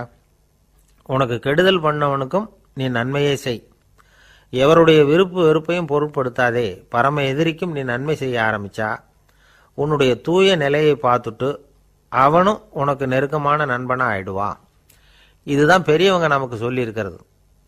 புனித குரான் சொல்றது என்ன? தீமையை நன்மையை கொண்டே நீர் தடுத்து கொள்ளும் அப்படின்னு சொல்லப்பட்டிருக்கு. அதுல இன்னா செய்தாரை ஒருத்தல் அவர் நாண நன்னயம் செய்து விடல் அப்படிங்கிறார் திருவள்ளுவர். செல்வந்தர் ஒருத்தர்கிட்ட ஒரு சிறுவன் ஆடு மேய்ச்சிக்கிட்டு இருந்தானா. பெரியவர் அவனை கூப்பிட்டு, நீ நேராக போய் ஒரு ஆட்டில் உள்ள ரொம்ப நல்ல பகுதி எதுவோ அதை எடுத்துக்கிட்டு வா அப்படின்னாரான். இவன் போனான். ஒரு ஆட்டு உடம்புல இருந்த நாக்கு, இருதயம், இது ரெண்டையும் எடுத்துகிட்டு கொடுத்தானான். பெரியவர் வாங்கி பார்த்தார். அதுக்கப்புறம் இப்போ நீ போய் இன்னொரு ஆட்டில் இருக்கிற ரொம்ப கெட்ட பகுதி எதுவோ அதை எடுத்துகிட்டு வா அப்படின்னாராம். இவன் போய் எடுத்துட்டு வந்தான். அவன் கையில் இருந்தது மறுபடியும் அதே மாதிரி நாக்கு, இருதயம், இது ரெண்டும் தான். என்னது இப்பவும் அதையே கொண்டுட்டு வந்திருக்கிற அப்படின்னாராம் பெரியவர். இவன் சொன்னானா, ஒரு உடம்புல உள்ள ரொம்ப நல்ல பொருளும் இதுதான், ரொம்ப கெட்ட பொருளும் இதுதான் அப்படின்னு நானா. இளம் வயசுல இப்படி பதில் சொன்னவர் தான் பேரறிஞர் லுக்மானுல் ஹக்கீம் அவர்கள். கோபப்படாமல் இருந்தா இது ரெண்டும் நல்லா வேலை செய்யும், கோபப்பட்டா இது ரெண்டும் மோசமா வேலை செய்யும். அதை புரிஞ்சுக்கிறதுக்காகத்தான் இன்னைக்கு இந்த தகவல். கோபம் வந்துட்டா நாம என்ன செய்யறோங்கிறது நமக்கே தெரியாது. ஒருத்தர் டாக்டர்கிட்ட போனார் அவசரமா. டாக்டர், எனக்கு இப்போ கடுமையான கோப வெறி, எனக்கு கண்ணு மண்ணு ஒன்றும் புரியல, உடனடியாக அதை கட்டுப்படுத்தணும், உடனே இதுக்கு ஏதாவது ஒரு மாத்திரை கொடுங்க ப்ளீஸ் அப்படின்னார். அந்த டாக்டரும் உடனே ஒரு மாத்திரையை கொடுத்து இதை உடனே போடுங்க, நான் தண்ணி கொண்டுட்டு வரேன்னு உள்ளே போனார். தண்ணியோடு திரும்பி வந்தார். இவர் சொன்னார், டாக்டர், நீங்கள் கொடுத்த மாத்திரை ரொம்ப பெருசாக இருந்தது, இருந்தாலும் கஷ்டப்பட்டு முழுங்கிட்டேன்னார். டாக்டர் சந்தேகத்தோட மேசையை பார்க்குறார். பார்த்தா மாத்திரை அங்கேயே இருக்குது, பேப்பர் வெயிட்டை காணல. தானத்தில் சிறந்தது எது அப்படின்னு ஒரு கேள்வியை கேட்டு, தானத்தில் சிறந்தது நிதானம் அப்படின்னு அதுக்கு ஒரு பதிலும் சொல்கிறவங்க உண்டு. நிதானம் ரொம்ப அவசியம், அதுவும் இன்றைய உலகத்துக்கு ரொம்ப அவசியம். இன்றைக்கி உலகம் ரொம்ப பரபரப்பாக போய்கிட்டு இருக்குது. பொறுமையாக இருக்கணும்னு நினைக்கிறவங்களால கூட அப்படி இருக்க முடியறதில்ல. பொறுமையை சோதிக்கிறது மாதிரி பல சம்பவங்கள், அதையெல்லாம் சந்திச்சே தீர வேண்டியிருக்குது. எங்கே போனாலும் க்யூவில் நிற்க வேண்டியிருக்குது, எங்கே போனாலும் காத்துக்கிட்டு இருக்க வேண்டியிருக்கு. ஆஃபீஸ்லேயோ வீட்லேயோ கூட நீங்கள் நிதானமாக பொறுமையாக நடந்துக்க தெரியலன்னா உங்களுக்கு சிடுமூஞ்சி, முசுடு இப்படிலாம் பேர் வச்சுருவாங்க. அது உங்களுக்கு தேவையா? சரி, வாழ்க்கையில் பொறுமைசாலின்னு பேர் வாங்கிறதுக்கு என்ன வழி? முதல் பாயிண்ட், நீங்கள் நினைக்கிறது, எதிர்பார்க்கறது, செய்யறது எல்லாமே 100% கரெக்டாக நடக்கணும்னு ஆசைப்படக்கூடாது. எதுவாக இருந்தாலும் அதில் ஓரளவுக்கு தவறு நடக்கலாம் அப்படிங்கிறத எதிர்பார்த்தே இருக்கணும். ஓரளவுக்கு அதை அனுமதிக்கணும். ஒரு நண்பரை 6 மணிக்கு ஒரு இடத்துக்கு வர சொல்லியிருக்கிறீங்க, 6 மணிக்கு அவர் வரலை, உடனே பொறுமை இழந்து நடந்துக்கக்கூடாது. ஒரு 10 நிமிஷம் டிலே ஆகலாம். ஒரு வர்ற வழியில் பஸ்ஸு கூட ஏதாவது டிராஃபிக்கில் மாட்டியிருக்கலாம். அதெல்லாம் எதிர்பார்த்தே கொஞ்சம் காத்திருக்கிறதுல ஒன்றும் தப்பு இல்லை. சில சமயம் டிலே ஆகிறது கூட நல்லதாக முடியும். ஒரு பஸ்ஸை தவற விட்டுட்டு, ஐயோ கொஞ்சம் ஒரு 2 நிமிஷம் முன்னாடி வந்திருந்தா பிடிச்சிருக்கலாமே அப்படின்னு தவிச்சிக்கிட்டு இருப்பாங்க சில பேர். அடுத்தபடியாக வர்ற பஸ்ஸு நேரடியாக நீங்கள் போக வேண்டிய இடத்துக்கே கொண்டு போய் விடுற பஸ்ஸாக கூட இருக்கலாம். அது உங்களுக்கு முன்னாடி தெரியாதுல்ல. சில நெருக்கடியான சூழ்நிலைகளை தமாஷா எடுத்துக்கிறதுக்கு பழகிக்கணும். சில இடங்களுக்கு போகிறப்ப காத்திருக்கிறதுக்கு நம்ம மனசை தயார்படுத்திக்கிட்டே போகணும். ஒரு ரயிலுக்கோ பஸ்ஸுக்கோ அல்லது விமானத்துக்கோ கப்பல் பிரயாணத்துக்கோ போகிறப்போ அங்கே போய் நீங்கள் மணிக்கணக்கில் கூட காத்துக்கிட்டு தான் இருக்கணும். புறப்படுற நேரம் கூட மாறலாம். நீங்கள் போய் சேர்ந்ததும் அது உடனே புறப்படணும்னு கட்டாயமாக என்ன? அது மாதிரி சமயத்தில் படிக்கிறதுக்குன்னு சில சுவாரஸ்யமான புத்தகங்களையும் கையில் எடுத்துக்கலாம். உங்களை சுற்றி எவ்வளவோ சுவாரஸ்யமான சம்பவங்கள் நடந்துக்கிட்டு இருக்குதுல்ல, அதையெல்லாம் வேடிக்கை பாருங்கள். எதுக்காக காத்துக்கிட்டு இருக்கிறோமோ அந்த காரியத்தில் உண்மையாகவே நமக்கு ஒரு அக்கறை இருந்தால் நமக்கு போர் அடிக்காது. சில கோயில்களில் பார்த்துருப்பீங்க, தரிசனத்துக்காக பக்தர்கள் நாள் கணக்கில் காத்துக்கிட்டு இருப்பாங்க. அவங்களெலாம் அழுத்துக்கிறது இல்லை. ஆண்டவனை தரிசிக்கணுங்கிற உண்மையான அக்கறை இருக்கிறதுனால அவங்களுக்கு போர் அடிக்கிறது இல்லை. ஆனால் சில சினிமா தியேட்டரில் கூட பார்க்கலாமே, சினிமா கியூ கூட அப்படி தான். சாயந்தரம் 6 மணி ஆட்டத்துக்கு காலம்பரம் 6 மணிக்கே போய் கூட காத்துக்கிட்டு இருப்பாங்க. அவங்களுக்கெல்லாம் போர் அடிக்காது, படம் பார்க்குற ஆர்வம். இன்னொரு முக்கியமான விஷயத்தை நாம் பழக்கப்படுத்திக்கணும். லிவ் ஃபார் தி மூமெண்ட் அப்படிங்கிறாங்க நிபுணர்கள். ரொம்ப பேர் எப்படின்னா அடுத்தபடியாக நடக்க போகிற விஷயத்திலேயே கவனமாக இருப்பாங்க. அந்த நினைப்புலேயே இந்த நிமிஷத்தை பொறுமை இல்லாமல் கழிப்பாங்க. ஒருத்தர் இருக்கார், அவர் எப்படின்னா ஆஃபீஸ் முடியறதுக்குள்ளேயே சார் 5 மணிக்கெல்லாம் ரெடியாக இருங்க, நாம் அந்த ஹோட்டலில் போய் டிஃபன் சாப்பிட்ணும் அப்படின்னு 4 மணிலேருந்து சொல்லிகிட்டு இருப்பார். 4:55க்கே பரபரப்பாக ஓடி வருவார். 2 பேரும் புறப்படுவோம், ஹோட்டலுக்கு போவோம், சாப்பிட்டுக்கிட்டு இருப்போம். அப்படி சாப்பிட்டுட்டு இருக்கிறப்பே சார் சாப்பிட்டு முடித்ததும் நேராக ஒரு ஜவுளி கடைக்கு போகிறோம் அப்படிம்பார். பரபரக்க சாப்பிட்டு முடிப்பார், புறப்படுவார். ஜவுளி கடையில் அவசரமாக சீக்கிரம் பில் போடுங்க சார், சினிமாவுக்கு நேரம் ஆகிடும்பார். சினிமா தியேட்டரில் உட்காந்து அடுத்தபடியாக எங்கே டின்னர் சாப்பிட்றதுன்னு யோசனை பண்ணிகிட்டு இருப்பார். ராத்திரி படுக்கையில் விழுந்ததுக்கு அப்புறமும் நாளைக்கு காலையில் எழுந்திரிச்சதும் அதை பண்ணணும் இதை பண்ணணும்னு திட்டம் போட்டுக்கிட்டே இருப்பார். அதாவது எப்போவும் அடுத்த நிமிஷம், அடுத்த நாள், அடுத்த வாரம், அடுத்த வருஷம், இதுதான் அவங்க சிந்தனை. இந்த நிமிஷம் என்ஜாய்மெண்ட்டை அவங்க இழந்துடுறாங்களாம். அதனால்தான் வாழ்நாள் பூரா பொறுமையின்மை அவஸ்தை அல்லல். அதனால் நாம் எல்லாரும் வாழ்க்கையில் நிதானமாக இருக்கிறதுக்கு கற்றுக்கணுமா. அதுக்காக இந்த நிதானத்துக்கு வேறு விதமான அர்த்தம் பண்ணிக்கக்கூடாது. ஒருத்தர் அப்படித்தான் ஒரு தடவை அவருடைய குதிரை காணாமல் போயிட்டு தான். அதுக்காக அவர் கவலைப்படலை, நிம்மதியாக இருந்தார், சந்தோஷமாக இருந்தார். என்ன சார் இது, உங்கள் குதிரை திருட்டு போயிட்டுதுங்கிறீங்க, நீங்கள் கவலைப்படாமல் இருக்கிறீங்களே அப்படின்னு கேட்டாங்களாம். அதுக்கு அவர் சொல்லியிருக்கார், நல்ல வேளை சார், கட்டியிருந்த குதிரை காணாமல் போயிருக்குது. நான் அது மேலே உட்காந்துருக்கிற சமயம் அது காணாமல் போயிருந்ததுன்னா, திருட்டு போயிருந்ததுன்னா நானும் சேர்ந்தில் காணாமல் போயிருப்பேன் அப்படின்னாராம். எவ்வளவு நிதானமான ஆள் பாருங்கள். ஒரு நண்பர் சினிமா படம் தயாரிக்கிறவர், அவர்கிட்ட ஒரு நாள் பேசிக்கிட்டு இருந்தேன். அது எப்படி சார், நீங்கள் எடுக்கிற எந்த படமும் கையை கடிக்காத அளவுக்கு எடுத்துடுறீங்களே, அது எப்படின்னு கேட்டேன். அது ஒன்றும் பெரிய விஷயம் இல்லை சார், பெண்களுக்குன்னு சில உருக்கமான காட்சிகள், இளைஞர்களுக்குன்னு சில நடனங்கள், அடிதடி காட்சிகள், அப்புறம் வயசானவங்களுக்குன்னு சில ஆன்மீக காட்சிகள், சின்ன பிள்ளைங்களுக்கு சிரிப்பு, இப்படி எல்லாமும் சேர்த்து நான் படம் எடுக்கிறேன். மசாலா படம்னு பேர். இது ரொம்ப பெருசாக இல்லைன்னாலும் ஓரளவுக்கு சுமாராக ஓடிடும், கையை கடிக்காது அப்படின்னார். இது ஒரு உத்தி. சில பத்திரிகை ஆசிரியர்களும் இந்த உத்தியை கையாளுறது உண்டு. இந்த உத்திக்கு பார்னம் உத்தி அப்படின்னு பேர், பார்னம் எஃபெக்ட் அப்படின்னு சொல்லுவாங்க. அதாவது ஃபீனியஸ் டி பார்னம் அப்படின்னு ஒருத்தர் அமெரிக்காவில் இருந்தாராம். அதாவது 19ஆம் நூற்றாண்டில் அமெரிக்காவில் கொடிகட்டி பறந்த ஒரு சர்க்கஸ் நிறுவனத்தின் அதிபர் அவர். இந்த உலகத்தில் ஒவ்வொரு நிமிஷமும் ஒரு ஏமாளி பறந்துக்கிட்டே இருக்கிறான் அப்படிங்கிறது அவருடைய சித்தாந்தம். ஒவ்வொருத்தரையும் திருப்திப்படுத்துகிற அளவுக்கு அம்சங்களை கொஞ்சம் கொஞ்சமாக கலந்து கேளிக்கை நிகழ்ச்சிகளை நடத்தினது தான் அவருடைய மகத்தான வெற்றிக்கு காரணம். அதனால் அந்த உத்தியை யார் கடைப்பிடிச்சாலும் சரி, அதுக்கு பார்னம் உத்தி அப்படின்னு பேர் வந்துட்டுது. ஜோசியம் சொல்கிறவங்களுக்கும் இந்த உத்தி தான் கை கொடுக்குது. ஒரு விஷயத்தை ஒருத்தருடைய கோள் நிலைகள் அல்லது கையெழுத்து நிரூபிக்கிறதாக அவர்கிட்ட சொன்னால் அதை அவர் நம்பிவிடுவார். ஆனால் அந்த விஷயம் நல்லதாக இருக்கணும், நேர்மையானதாக இருக்கணும், அதாவது பாசிட்டிவாக இருக்கணும். 8ஆம் இடத்துல குரு, 9ஆம் இடத்துல சனி, நீங்கள் ஒரு பெரிய மேதை தான் அப்படின்னு சொல்லுவாங்க. கேட்குறவங்களுக்கு அதை மறுக்கிறதுக்கு மனசு வராது. அப்படி சொல்லும் பொழுது கூடவே என்ன கொஞ்சம் முன்கோபம் அதிகமாக இருக்கும், இருந்தாலும் அது உடனே மறைஞ்சிரும் அப்படின்னு சில அற்ப விஷயங்களையும் சொன்னாலும் அதையும் சரிதான்னு சொல்லி ஒத்துக்குவாங்க. ஆளுமையை எடை போடுகிற ஒரு நிறுவப்பட்ட உத்தியின் மூலமாக தன்னுடைய குணாதிசயங்கள் கண்டுபிடிக்கப்பட்டதாக அவர் நம்புறது தான் இதுக்கு காரணம். இந்த மாதம் பணத்தட்டுப்பாடு கொஞ்சம் இருக்கும், உடம்புல ஏதாவது கொஞ்சம் அசௌகரியம் இருக்கும், வீட்டுக்குள்ளே லேசாக மனஸ்தாபம் வரலாம், இது மாதிரி பொதுப்படையாக சிலதை சொன்னாலே போதும், மக்களை நம்ப வச்சுடலாம். இதெல்லாம் நமக்கு மட்டும்தான் ஏற்படுது அப்படின்னு சொல்லி அவங்க நினைக்கிறது தான் காரணம். இதுதான் பார்னம் உத்திங்கிறது. மனிதர்கள் பாராட்டுக்களை விரும்புகிறதும் விமர்சனங்களை வெறுக்கிறதும் பார்னம் உத்தியின் அடுத்த கூறு. அதனால் ஒருத்தருக்கு ஜோசியம் சொன்னாலும் சரி, அவருடைய ஆளுமையை மதிப்பிடுறதாக இருந்தாலும் சரி, அவரை புகழற மாதிரி இருந்தாலும் சரி, அப்படி இருந்தால் தான் அது சரியாக இருக்கும். சாதகமான விஷயங்களை அதிகமாகவும் பாதகமான விஷயங்களை நாசூக்காகவும் சொன்னால் மக்கள் அதை நம்பிவிடுவாங்க. ஒருத்தரை கருமின்னு சொன்னால் ஏற்றுக்க மாட்டார். அதையே கொஞ்சம் மாற்றி நீங்கள் கொஞ்சம் சிக்கனமான ஆசாமி அப்படின்னு சொன்னால் நீங்கள் சொல்கிறது சரிதான் சார் அப்படிம்பார். நீங்கள் பெரிய செலவாளி தான், இருந்தாலும் நல்ல விஷயங்களுக்கு தான் செலவழிப்பீங்க அப்படின்னு சொல்லணும். இப்படி இந்த பார்னம் உத்தியை கடைபிடிச்சி இன்றைக்கி வெற்றிகரமாக காலம் தள்ளுறவங்க நிறைய பேர் இருக்கிறாங்க.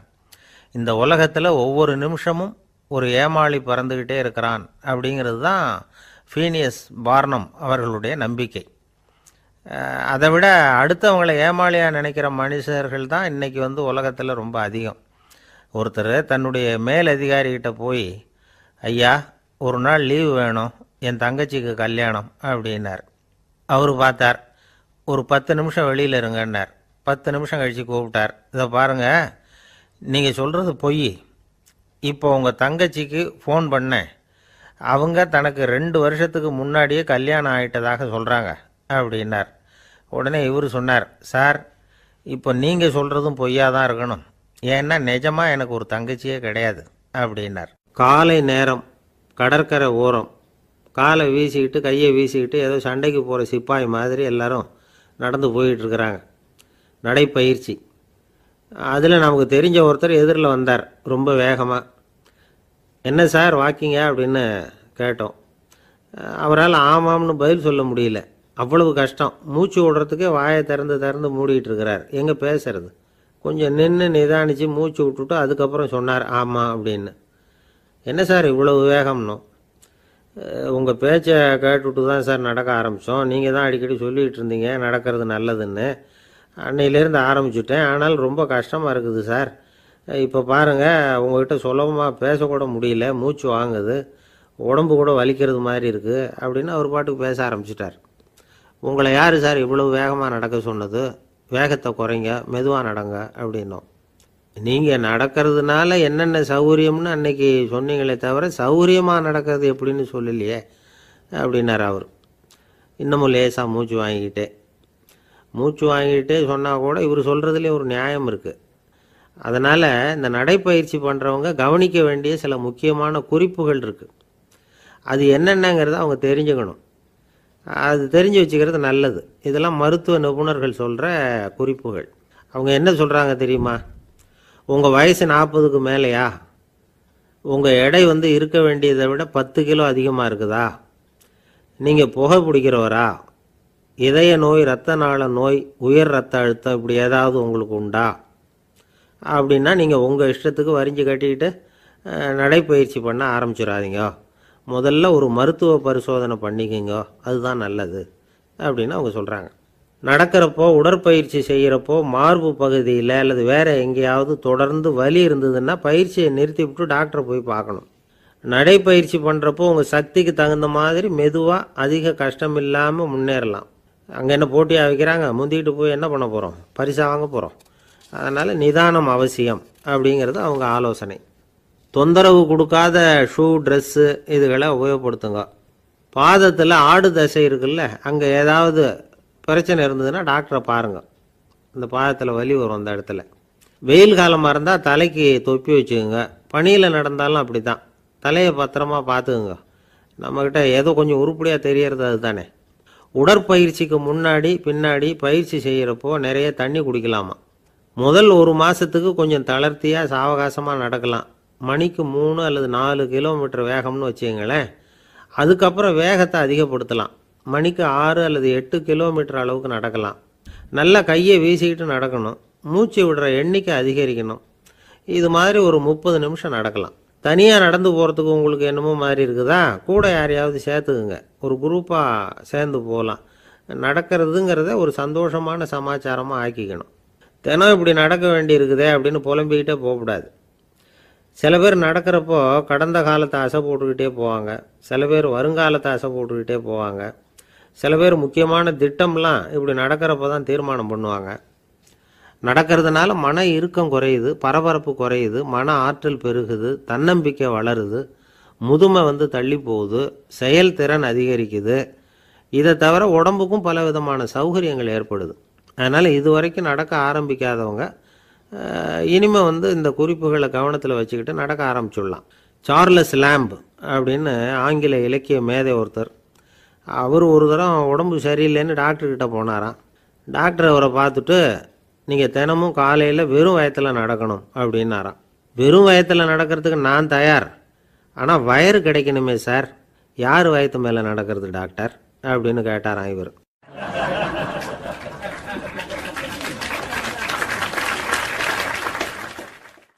எனக்கு ஒரு உதவி செய்யணும் அப்படின்னு நம்மளை பார்த்து ஒருத்தர் கேட்குறாருன்னு வச்சுங்களேன். உடனே நாம் அவரை பார்த்து என்ன உதவின்னு கேட்போம். இதுதான் சராசரி மனிதர்களின் இயல்பு. ஆனால் ஒருத்தர் எனக்கு ஒரு உதவி செய்யணும் அப்படின்னு கேட்ட உடனே என்ன உதவின்னு கூட கேட்காம சரி செய்கிறேன் அப்படின்னு ஒத்துக்கிறது இருக்கு பாருங்கள், அது கொஞ்சம் அபூர்வம். அந்த காலத்தில் ஒருத்தர் இருந்தார். அவர் எப்படி தெரியுமா? உதவி கேட்குறவங்க நல்லவங்களா கெட்டவங்களா அப்படின்னு கூட பார்க்கல. தனக்கு நன்மையா தீமையா அப்படின்னு கூட பார்க்கல. உதவி செய்கிறேன்னு புறப்பட்டு விட்டார். அவர் யார் தெரியுமா? அவர் தான் நல சக்கரவர்த்தி. அவர் மாதிரி நாமும் உதவி கேட்குறவங்களுக்கு உடனே உதவி செய்கிறதுக்கு தயாராக இருக்கணும் அப்படின்னு சொன்னார் ஒரு ஆன்மீக பேச்சாளர். நல சரித்திரத்தை அவர் சொல்லிக்கிட்டு இருந்தார். இந்திரன், அக்னி, வருணன், யமன் இவங்க 4 பேரும் நலனை பார்த்து எங்களுக்கு நீ உதவி செய்யணும், எங்களுக்காக நீ தூது போகணும் அப்படின்னு கேட்குறாங்க. யாருக்கிட்ட தூது போகணும், என்ன காரியத்துக்காக போகணும் அப்படின்னு கேட்கணும்ல. நளன் அப்படி கேட்கவே இல்லை. உடனே சரின்னு ஒத்துக்கிறான். அதுக்கப்புறம் அவங்க விவரம் சொல்கிறாங்க, என்ன உதவி, யாருக்கிட்ட தூது போகணும் அப்படிங்கிற விவரத்தை சொல்கிறாங்க. நளனுக்கும் அப்புறம்தான் புரியுது, எந்த தமயந்தியை இவன் காதலிச்சானோ, எந்த தமயந்தின் சுயம்பரத்துக்காக இவன் போய்கிட்டு இருக்கிறானோ அந்த தமயந்தியை பார்த்து தங்களுக்காக அவகிட்ட வாதாடணும், பேசணும், தங்களில் ஒருத்தரை கல்யாணம் பண்ணிக்கும்படியாக கேட்கணும் அப்படின்னு அவங்க 4 பேரும் நலங்கிட்ட கேட்குறாங்க. இதை கேட்டதும் நலன் கொஞ்சம் கூட முகம் சுளிக்கலை, பதட்டப்படலை. நேராக தமயந்தி கிட்ட போகிறான். இந்திரன், அக்னி, வருணன், யமன் இவங்களோட சிறப்புகளை எடுத்து சொல்கிறான். இவங்களில் ஒருத்தரை கல்யாணம் பண்ணிக்கலாம் அப்படின்னு சொல்லி கேட்டுக்கிறான். ஆனால் இதுக்கு தமயந்தி சம்மதிக்கலை. சுயம்வரம் நடக்குது, அவள் நலனை தேர்ந்தெடுக்கிறாள்.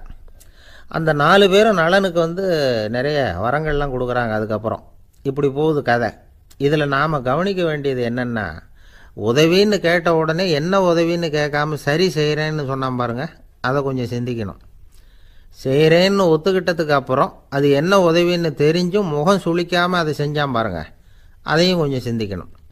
நம்மால் ஒருத்தன் ஒரு நண்பனை தேடி போனான், எனக்கு ஒரு உதவின்னா சரி சொல்லுன்னா, இப்போ உங்ககிட்ட 2 கார் இருந்தால் என்ன பண்ணுவேன்னா, உடனே அதில் ஒன்று உங்ககிட்ட கொடுத்துருவேன்னா, அவன் உங்ககிட்ட 2 பங்களா இருந்தால் என்ன பண்ணுவேன்னா, அதில் ஒன்று உங்ககிட்ட கொடுத்துருவேன்னா, உங்ககிட்ட 2 பேனா இருந்தால் என்ன பண்ணுவேன்னா, அதில் ஒரு பேனாவை உங்ககிட்ட கொடுக்க மாட்டேன்னா அவன். ஏன்டா அப்படி சொல்கிறேன்னா, ஏன்னா இப்போ நிஜமாகவே என்கிட்ட 2 பேனா இருக்குது, அதனால் அப்படி சொல்கிறேன் அப்படின்னு நானான் அவன்.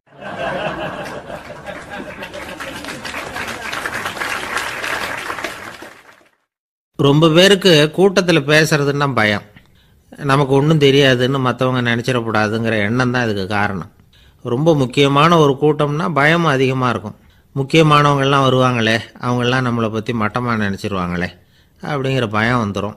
ஆனால் மேடை பேச்சுங்கிறது அவ்வளவு கடினமான ஒரு காரியம் இல்லைங்கிறாங்க அது சம்பந்தமான நிபுணர்கள். யாரும் பேச்சாளர் ஆகலாம், இது ஒன்றும் பெரிய கிஃப்ட்டு கிடையாது அப்படின்னு அவங்க சொல்கிறாங்க. நீங்கள் ஒரு சிறந்த பேச்சாளர் ஆகணுமா அப்படின்னா அதுக்குன்னு சில ஆலோசனைகளை சொல்லி வச்சுருக்கிறாங்க அனுபவசாலிகள். முதல் ஆலோசனை என்னென்னா, உங்கள் பேச்சு எளிமையாக இருக்கணும். ஏதாவது ஒரு கருத்து அல்லது 2 கருத்து சொன்னால் போதும். 20 அல்லது 30 கருத்துக்களை சொல்லிகிட்டே போகக்கூடாது. 2வது ஆலோசனை, நீங்கள் என்ன பேச போகிறீங்கிறது முதல்ல உங்களுக்கு நல்லா புரியணும். அதுக்கப்புறம்தான் அதை அடுத்தவங்களுக்கு புரிய வைக்க முடியும். எப்படி ஆரம்பிக்க போகிறோம், எந்த கருத்தை முக்கியமாக வலியுறுத்த போகிறோம், எப்படி முடிக்க போகிறோம் அப்படிங்கிறத முதல்ல நல்லா சிந்தித்து மனசில் வச்சுக்கணும். கடைசியாக என்ன சொல்கிறீங்களோ அதுதான் கேட்குறவங்க மனசில் நிற்கும். 3வது ஆலோசனை என்னென்னா, உங்கள் பேச்சு சுருக்கமாக இருக்கணும். ஒரு 15 நிமிஷம் பேசுகிறது ரொம்ப பொருத்தம். மணிக்கணக்கில் பேசிக்கிட்டு இருக்கிறது நல்லதில்லை. 4வது ஆலோசனை, நீங்கள் பேசுகிறது உண்மையாக இருக்கணும். உங்களுக்கு உண்மையான அனுபவங்கள் இருக்கும், அதை சொல்லலாம். உங்களுடைய உண்மையான அனுபவங்களை மற்றவங்களோட பகிர்ந்துக்கணும், அதுதான் முக்கியம். 5வது ஆலோசனை, ஆரம்பத்தில் கொஞ்ச நேரம் உங்களை பற்றியும் எதிரில் உள்ளவங்களை பற்றியும் சம்மந்தப்படுத்தி ஏதாவது பேசி ஒரு நெருக்கத்தை ஏற்படுத்திக்கணும். ஒவ்வொருத்தரும் இப்போ இவர் பேச போகிறது நம்ம சம்மந்தப்பட்டது அப்படின்னு நினைக்க ஆரம்பிச்சிருவாங்கல்ல, அதுக்கப்புறம் அவங்க கேட்க தயாராகிட்டாங்கன்னு அர்த்தம். எதிரில் உட்காந்துருக்கிற கூட்டத்திலிருந்து 3 பேரை தேர்ந்தெடுங்க. அதாவது வலது பக்கம் ஒருத்தர், நடுவில் ஒருத்தர், இடது பக்கம் ஒருத்தர். அதாவது உங்களை ரொம்ப கனிவாகவும் ஆர்வமாகவும் பார்க்குறவராக பார்த்து தேர்ந்தெடுத்துங்க மனசுக்குள்ளே. நீங்கள் பேசும்பொழுது என்ன பண்ணணும்னா, இவங்களை நேருக்கு நேராக மாறி மாறி பார்த்துக்கிட்டே பேசுனீங்கன்னா நீங்கள் ஏதோ ஒட்டுமொத்த கூட்டத்தையும் பார்த்து பேசுகிறதாக ஒரு உணர்வு அது ஏற்படுத்திவிடும். 6வது ஆலோசனை என்னென்னா, சொற்பொழிவுன்னா நீங்கள் பேசணும், படிக்கக்கூடாது. எழுதி படிக்கிறது நல்லா இருக்காது. குறிப்புகள் வேணும்னா வச்சுக்கலாம். படிக்கிறது பேப்பர்லேருந்து வர்றது மாதிரி இருக்கும், பேசுறது இதயத்திலேருந்து வர்றது மாதிரி இருக்கும். அப்புறம் 7வது ஆலோசனை சொல்கிறாங்க.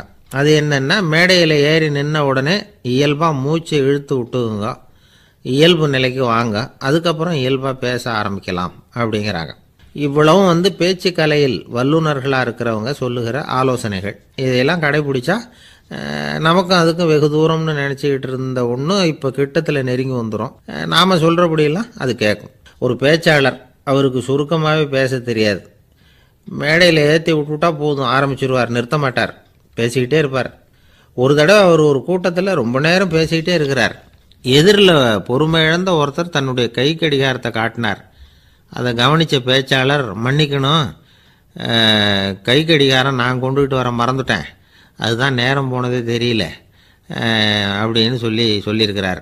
இதுக்கு அவர் சொன்னாராம் கோபமாக, ஏய்யா கடிகாரத்தை தான் பார்க்க முடியல மறந்துட்டேன், பக்கத்தில் மாட்டியிருக்கிற கேலண்டரையாவது பார்க்கக்கூடாதா அப்படின்னாராம். எனக்கு அதிர்ஷ்டமே இல்லை சார் அப்படின்னார் ஒருத்தர். ஏன் அப்படி சொல்கிறீங்கன்னு கேட்டோம். வியாபாரம் பண்ணலாம்னு ஒரு கடை வச்சேன், வேண்டிய போட்டவங்க கூட என் கடையில் வந்து எதுவும் வாங்க மாட்டேங்கிறான், எல்லாரும் அடுத்த கடைக்கு தான் போகிறான் அப்படின்னு சொல்லி ரொம்ப அழுத்துக்கிட்டார். இதுக்கு போய் அதிர்ஷ்டம் இல்லைன்னு சொல்லாதீங்க, வாடிக்கையாளர்களை வந்து கவர்றது எப்படிங்கிறது உங்களுக்கு தெரியல, அதுதான் குறை அப்படின்னும். சார் உங்களுக்கு தெரிஞ்ச அந்த ரகசியத்தை எனக்கும் கொஞ்சம் சொல்லி கொடுங்களேன் அப்படின்னார். சரி உங்கள் காதை இப்படி கொடுங்க அப்படின்னு சொல்லி அது சம்பந்தமாக பெரிய வல்லுநர்கள் சொல்லியிருக்கிற கருத்துக்களை அவர்கிட்ட சொல்ல ஆரம்பித்தோம். அதாவது இந்த வாடிக்கையாளர்களை கவர்றதுக்கு வல்லுநர்கள் பல ஆலோசனைகளை ஏற்கனவே சொல்லி வச்சுருக்கிறாங்க, அது சம்பந்தமாக அனுபவப்பட்டவங்க, அதை தெரிஞ்சு வச்சுக்கணும். அதாவது கடை வச்சுருக்கிறவங்க எல்லாரும் இதை கொஞ்சம் காதில் வாங்கி வச்சுக்கணும். எதை இப்போ சொல்ல போகிறத, எப்பவும் பணத்தை சம்பாதிக்கிறதுலையே குறியாக இருக்கக்கூடாதான். அதை விட முக்கியமாக நீங்கள் சம்பாதிக்க வேண்டியது வாடிக்கையாளர்களுடைய மன நிறைவு. வர்றவங்க திருப்தியோடு போகணும், அது முக்கியம், அதில் கவனமாக இருக்கணும். கடைக்கு வர்ற ஒருத்தர் ஏதாவது ஒரு குறை சொல்கிறாருன்னு வச்சுங்க, அதை வந்து அலட்சியப்படுத்தக்கூடாது, ரொம்ப அக்கறையோடு அதை காது கொடுத்து கேட்கணும். அப்படியா சார், அதை நான் அவசியம் கவனிக்கிறேன் அப்படின்னு சொல்லணும். ஒருத்தர் வரார், சார் நேற்றுக்கு உங்கள் கடையில் இதை நான் வாங்கிட்டு போனேன், வீட்டில் இது வேணான்னு சொல்லிவிட்டாங்க, அது திருப்பி கொடுக்கறதுக்காக தான் வந்திருக்கிறேன் அப்படின்னு சொல்லி திருப்பி கொடுக்குறார். உடனே நீங்கள் வந்து முகம் சுளிக்கக்கூடாது, எரிச்சல் படக்கூடாது, வழக்கம் போல் நிதானமாக முகம் மலர்ச்சியோடு அதை திருப்பி வாங்கிக்கணும். இவ்வளவு ரூபாய்க்கு சாமான் வாங்கினா இந்த ஸ்பூன் அன்பளிப்பு, இப்படி ஏதாவது கொடுக்கலாம். பண்டிகை காலங்கள்லேயும் பொருள்கள் வாங்குறவங்களுக்கு இப்படி ஏதாவது பொருத்தமாக ஒரு அன்பளிப்பு கொடுக்கலாம். நீங்கள் கொடுக்கறது ஒரு சர்வசாதாரணமான பொருளாக இருந்தால் கூட அது வாங்குற ஒரு மனசில் ஒரு மகிழ்ச்சியை ஏற்படுத்தும். எதுவும் உங்களால் கொடுக்க முடியலன்னா உங்கள் முகம் நிறைஞ்ச சிரிப்பையாவது கொடுங்க, அது போதும். உங்கள் கடையில் இல்லாத ஒரு பொருளை வாடிக்கையாளர் வந்து கேட்குறார், உடனே இல்லைன்னு முகத்தில் அடித்தது மாதிரி சொல்லிடக்கூடாது. கொஞ்சம் உட்காருங்க சார் அப்படின்னு சொல்லி உங்கள் பணியாளர் யாரையாவது அனுப்பி வெளியிலேருந்து வாங்கிட்டு வர சொல்லி அவர்கிட்ட கொடுக்கலாம். சில பேர் உங்கள் கடைக்கு வரும்பொழுது அவங்க வீட்டு குழந்தைகளையும் கூப்பிட்டுக்கிட்டு வர்றாங்கன்னு வைங்க. நீங்கள் என்ன செய்யணும்னா அந்த குழந்தைகளை முதல்ல கவனிக்கணும், அது கன்னத்தை கிள்ளணும், அதுக்கிட்ட விளையாடணும், அதுக்கு ஏதாவது மிட்டாய் பிஸ்கட் எதையாவது கொடுத்து அது கவனத்தை கவரணும். அதுக்கப்புறம் பெரியவங்களை கவனிக்கலாம். உங்கள் கடையில் வேலை செய்கிற பணியாளர்கள் சுத்தமாக இருக்கணும், சிரித்த முகம், சுறுசுறுப்பு, இது ரெண்டும் அவங்களுக்கு தேவை, அழுது வடிஞ்சிக்கிட்டு இருக்கக்கூடாது. அப்புறம் இன்னொரு விஷயம், அதிகமாக பொருள் வாங்குற ஒருத்தர்கிட்ட அதிக மரியாதையாகவும் குறைச்சலாக பொருள் வாங்குறவர்கிட்ட வேறு விதமாகவும் நடந்துக்கக்கூடாது. எல்லாருக்கிட்டையும் சமமாக நடந்துக்கணும். 5 ரூபாய்க்கு வாங்கினாலும் சரி, 500 ரூபாய்க்கு வாங்கினாலும் சரி, அவங்கக்கிட்ட நீங்கள் காட்டுற மரியாதையில் வித்தியாசம் இருக்கக்கூடாது. எல்லாத்துக்கும் மேலே அவங்க கடையில் ஒரு பொருள் வாங்கினா அது உண்மையானதாக இருக்கும், தரமுள்ளதாக இருக்கும் அப்படிங்கிற நினைப்பு ஜனங்களுக்கு வரணும். அதனால் தரமான பொருளையே நீங்கள் வந்து உங்கள் கடையில் வச்சுருக்கணும். இது வரைக்கும் நான் சொன்னதையெல்லாம் கவனத்தில் வச்சுக்கிட்டு நீங்கள் கடையை ஆரம்பிச்சிங்கன்னா வியாபாரம் பிச்சுக்கிட்டு போகும். அப்படி போகலன்னா அதுக்கப்புறம் கேளுங்க. ஏன்னா இந்த யோசனைகள்லாம் அனுபவப்பட்டவங்க சொல்லியிருக்கிற யோசனைகள். இந்த யோசனைகளில் நீங்கள் எச்சரிக்கையாக இருக்க வேண்டிய ஒரு விஷயம் உண்டு, அது என்னங்கிறதையும் தெரிஞ்சு வச்சுக்கிறது நல்லது. என்னுடைய நண்பர் ஒருத்தர் வந்தார். சார் உங்கள் யோசனையை கேட்டதுனால நான் ஒரு அறை வாங்கினது தான் மிச்சம்னார். என்ன ஆச்சுன்னு கேட்டேன். எங்கள் கடைக்கு ஒரு பெரிய அம்மா குழந்தைய தூக்கிட்டு வந்தாங்க சார், உங்கள் யோசனைப்படி அந்த குழந்தையோட கன்னத்தை கிள்ளணும்னு முயற்சி பண்ணினேன். திடீர்னு அந்த நேரம் பார்த்து அந்த குழந்தை தலையை குனிஞ்சிக்கிட்டுது. என் கை வந்து குழந்தையோட கன்னத்துக்கு பதிலாக அதை தூக்கிட்டு வந்தவங்க கன்னத்தை கிள்ளிவிட்டுது, அதுதான் அப்படி ஆயிட்டுது அப்படின்னார் கன்னத்தை தடவிக்கிட்டே. ஒரு நாள் ஒரு 10-15 பள்ளிக்கூடத்து பிள்ளைங்க தேடிட்டு வந்தாங்க. உங்களை பார்த்துட்டு தான் போகணும், அதுக்காக தான் வந்திருக்கோம்னாங்க. என்ன விஷயம்னு கேட்டோம். நாங்கள்லாம் கூடி ஒரு முடிவு பண்ணியிருக்கிறோம், அதை உங்ககிட்ட சொல்லணும் அப்படின்னாங்க. அதுவும் ஒரு வாண்டு பையன் அதை சொன்னான். என்ன முடிவு அது அப்படின்னு கேட்டோம் ரொம்ப ஆர்வமாக. அதை இப்போ சொல்ல மாட்டோம், எங்களுக்கு பிடிக்கிற மாதிரி ஏதாவது ஒரு தகவல் சொன்னால் அதுக்கப்புறம் நாங்கள் அதை சொல்கிறோம் அப்படின்னா அந்த வாண்டு பையன். சரி சின்ன பையன்கிட்ட இன்றைக்கி வசமாக மாட்டிக்கிட்டோம் அப்படின்னு நினச்சிக்கிட்டு அவங்களுக்கு தகுந்த மாதிரி ஒரு கதை சொல்ல ஆரம்பித்தோம். அது என்ன கதைன்னா, ஒரு பெரிய காடு, அதில் பலவிதமான மிருகங்கள். அந்த காட்டுக்கு ஒரு சிங்கம் தான் ராஜா. எப்பவும் காட்டுக்கு அது தானே ராஜா. ஒரு பெரிய யானைக்கு இது பொறுக்கலை. என்ன இது, எப்போ பார்த்தாலும் இங்கே சிங்கத்துக்கே ராஜா பதவி கிடைக்குது, நான்லாம் எவ்வளவு பலசாலியாக இருக்கிறேன், அப்படி இருந்தும் எனக்கு அந்த பதவி கிடைக்கலையே அப்படின்னு தனக்குள்ளே பொறுமிக்கிட்டே இருந்தது. ராஜா பதவியை நினச்சி ரொம்ப ஏக்கம், அதுக்கு பதவி மோகம். இந்த சமயம் பார்த்து ஒரு குள்ள நரி கூட்டம் அதை தேடிட்டு வந்தது. ஐயா பெரியவங்களே, நீங்கள் இந்த காட்டுக்கு ராஜாவாக இருக்க ஆசைப்படுறீங்க, அதில் ஒன்றும் தப்பு இல்லை. ஆனால் அதுக்கு முன்னாடி நீங்கள் எங்கள் கூட்டத்துக்கு கொஞ்ச நாள் தலைவராக இருங்க, அதாவது ராஜாவாக இருங்களேன், உங்களுக்கும் ஒரு ட்ரைனிங் கிடைச்சது மாதிரி இருக்கும் அப்படின்னு சொல்லியிருக்குது இந்த கூட்டம், குள்ளநெறி கூட்டம். இதை கேட்ட உடனே யானைக்கு ரொம்ப சந்தோஷம் தாங்கலை. அதுதான் எப்போன்னு பதவிக்காக காத்துக்கிட்டு இருக்குதே. இருந்தாலும் கொஞ்சம் பிகுவோட, சரி நீங்கள்லாம் இவ்வளோ தூரம் என்னை தேடிட்டு வந்து கேட்கறதுனால மறுக்க முடியல அப்படின்னு ரொம்ப ஏதோ அவளுக்கு சிரமப்பட்டு ஒத்துக்கிறது மாதிரி ஒத்துக்கிட்டது. ஏதோ உங்கள் ஆசைக்கு கட்டுப்படுறேன், கொஞ்ச நாள் உங்கள் கூட்டத்துக்கு ராஜாவாக இருக்கிறதுக்கு சம்மதிக்கிறேன் அப்படின்னுது. உடனே அந்த யானை ராஜ நட போட ஆரம்பிச்சிட்டுது. யானை சாதாரணமாக நடந்தாவே எப்படி இருக்குங்கிறது நமக்கு தெரியும். அதுவே ராஜ நட நடந்தால் எப்படி இருக்கும் கற்பனை பண்ணி பாருங்கள். யானை முன்னாடி கம்பீரமாக போய்கிட்டு இருக்குது, தலைவர் இல்லையா, அதனால் குள்ள நரிகள்லாம் ரொம்ப அடக்கமாக அது பின்னாடி அணிவகுத்து போயிட்டு இருக்குது. ராஜா வாழ்க, மன்னர் வாழ்க அப்படின்னு கோஷம் வேற. யானைக்கு தலைகால புரியல, அவ்வளவு சந்தோஷம். அந்த யானைக்கு செருக்கு, ஆணவம் எல்லாம் ஏற்பட்டு போச்சு. அதுக்கப்புறம் அது தரையை பார்க்குமா, நிமிர்ந்து நடக்க ஆரம்பிச்சுட்டுது. தரையை பார்க்குறதே இல்லை. அப்படி போயிட்டுருக்கிறப்போ ஒரு சதுப்பு நிலத்தில் திடீர்னு காலை வச்சுட்டுது. அவ்வளோதான், கால் உள்ளே போட்டுது. இன்னொரு காலை எடுத்து வச்சுது, அதுவும் உள்ளே போட்டுது. அந்த 2 காலையும் எடுக்கிறதுக்காக அடுத்த 2 காலையும் அழுத்திச்சு, அதுவும் உள்ளே போக ஆரம்பிச்சுட்டுது. இப்போ 4 காலம் வசமாக சேத்துல அழுந்தி போச்சு, எடுக்க முடியல. குள்ள நரிகள்லாம் அதை சுற்றி சுற்றி வந்தது. சிலது சுற்றி நின்று டான்ஸ் ஆட ஆரம்பிச்சுட்டுது யானையை பார்த்துட்டு. இதை யானை பார்த்தது. என்ன இது, தலைவர் நான் தவிச்சிக்கிட்டு இருக்கிறேன், தொண்டர்கள்லாம் சுற்றி நின்று வேடிக்கை பார்த்துக்கிட்டு இருக்கிறீங்க, டான்ஸ் ஆடுறீங்க அப்படின்னு கேட்டுதான். தொண்டர்களே, தலைவர் நான் தவிச்சிக்கிட்டு இருக்கிறது உங்களுக்கு தெரியலையா? இப்போ உடனே உங்கள் தலைவரை காப்பாற்ற வேண்டியது உங்கள் கடமை இல்லையா அப்படின்னு கத்துச்சான் அந்த யானை. குள்ள நரிகளில் ஒன்று முன்னாடி நின்று அந்த யானையை பார்த்து தான், தலைவரே, எங்களுக்கு ரொம்ப நாளாக ஒரு ஆசை, அந்த ஆசையை நிறைவேற்றிக்கிறதுக்காகத்தான் உங்களை எங்கள் தலைவராக ஏற்றுக்கிறோம்னு சொன்னோம் அப்படின்னு தான். என்ன ஆசைன்னு கேட்டிருக்கு யானை.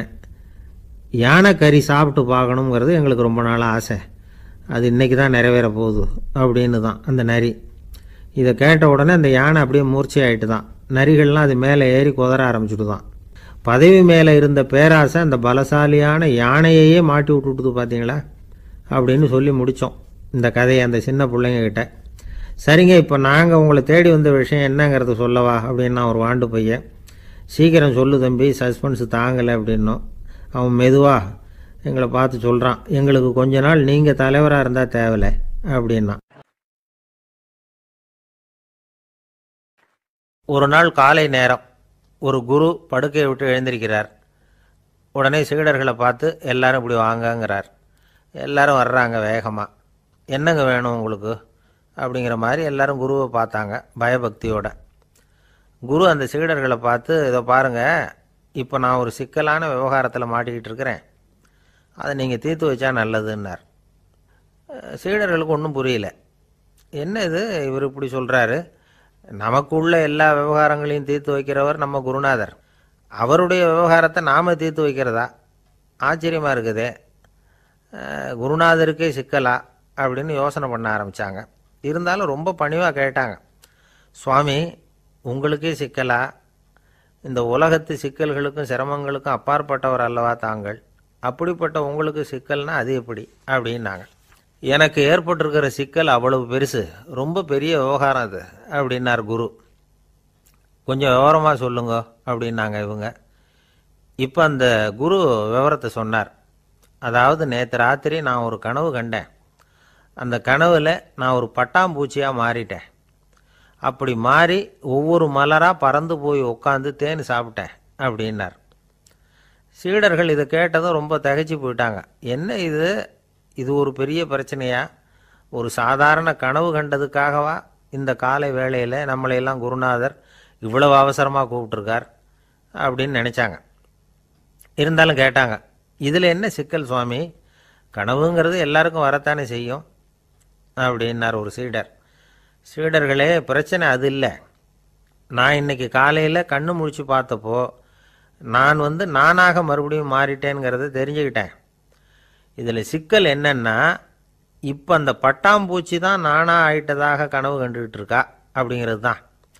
ஒரு மனுஷன் பட்டாம்பூச்சி ஆகிறதாக கனவு காண முடியுங்கிறப்போ அந்த பட்டாம்பூச்சியும் மனுஷனாக ஆகிறதாக கனவு காண முடியும் இல்லையா? இப்போ எனக்கு யதார்த்த நிலை தெரியணும், எது நிஜம்னு தெரியணும்.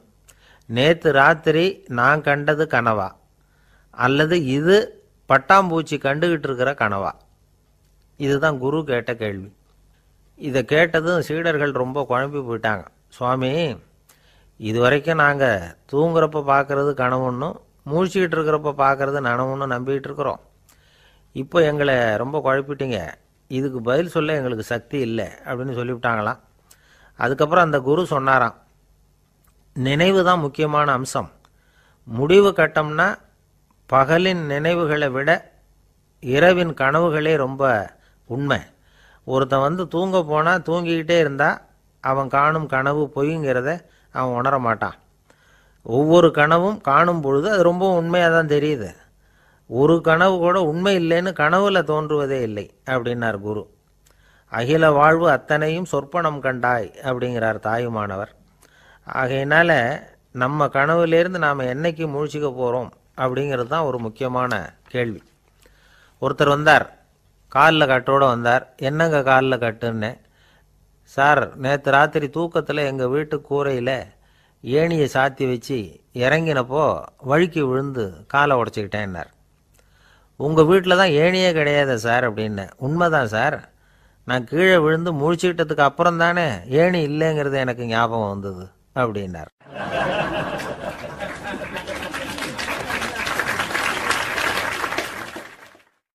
சில பேர் ஆளை பார்த்தா 60 வயசு மாதிரி தோணும். உண்மையான வயசு என்னன்னு பார்த்தா 40 அல்லது 45ம்பாங்க. சில பேரை பார்க்கறதுக்கு 45 மாதிரி தெரியும், உண்மையிலேயே 65 தாண்டி இருப்பாங்க. ஒரு மனிதனுக்கு 2 வகையான வயது உண்டுங்கிறார் ஓஷோ. அதாவது உடம்புக்குன்னு ஒரு வயசு, மனசுக்குன்னு ஒரு வயசு. முதல் உலக மகாயுத்தம் நடந்தது இல்லையா, அது முடிஞ்சதுக்கு அப்புறம் முதல் தடவையாக மனிதனின் மூளை வளர்ச்சியை பற்றி மனநல வைத்தியர்கள் ஒரு கணக்கெடுப்பு சோதனை நடத்தினாங்களாம். அது வரைக்கும் மனிதனுக்கு 2 வகையான வயது உண்டுன்னு யாரும் சிந்திச்சதே இல்லையா. அந்த உலக மகாயுத்தம் முடிஞ்சதுக்கு அப்புறம் மனிதனுடைய சராசரி மனதின் வயதை கணக்கிட்டு பார்க்கும் பொழுது அவங்களுக்கெல்லாம் ரொம்ப அதிர்ச்சியாக இருந்துதான். ஏன்னா அது ரொம்ப பின்தங்கிய நிலையில் இருந்திருக்கு, வளர்ச்சி அடையாத நிலையில் இருந்திருக்கு. அவங்க கண்டுபிடிச்ச பிரகாரம் அப்போ மனசோட சராசரி வயசு என்ன தெரியுமா? 14. அப்படின்னா பார்த்துங்க, உடல் ரீதியாக ஒருத்தரோட வயசு 70 கூட இருக்கலாம், ஆனால் மனசோட வயசு 14 தான். இதுக்கு நேர்மாறாக அமைஞ்சு போச்சுன்னு வச்சுங்க. அதாவது ஒருத்தருக்கு உண்மையிலேயே 14 வயசு, அதாவது உடலோட வயசு 14, அவரோட மனசின் வயசு 70ன்னு வச்சுக்கோங்க.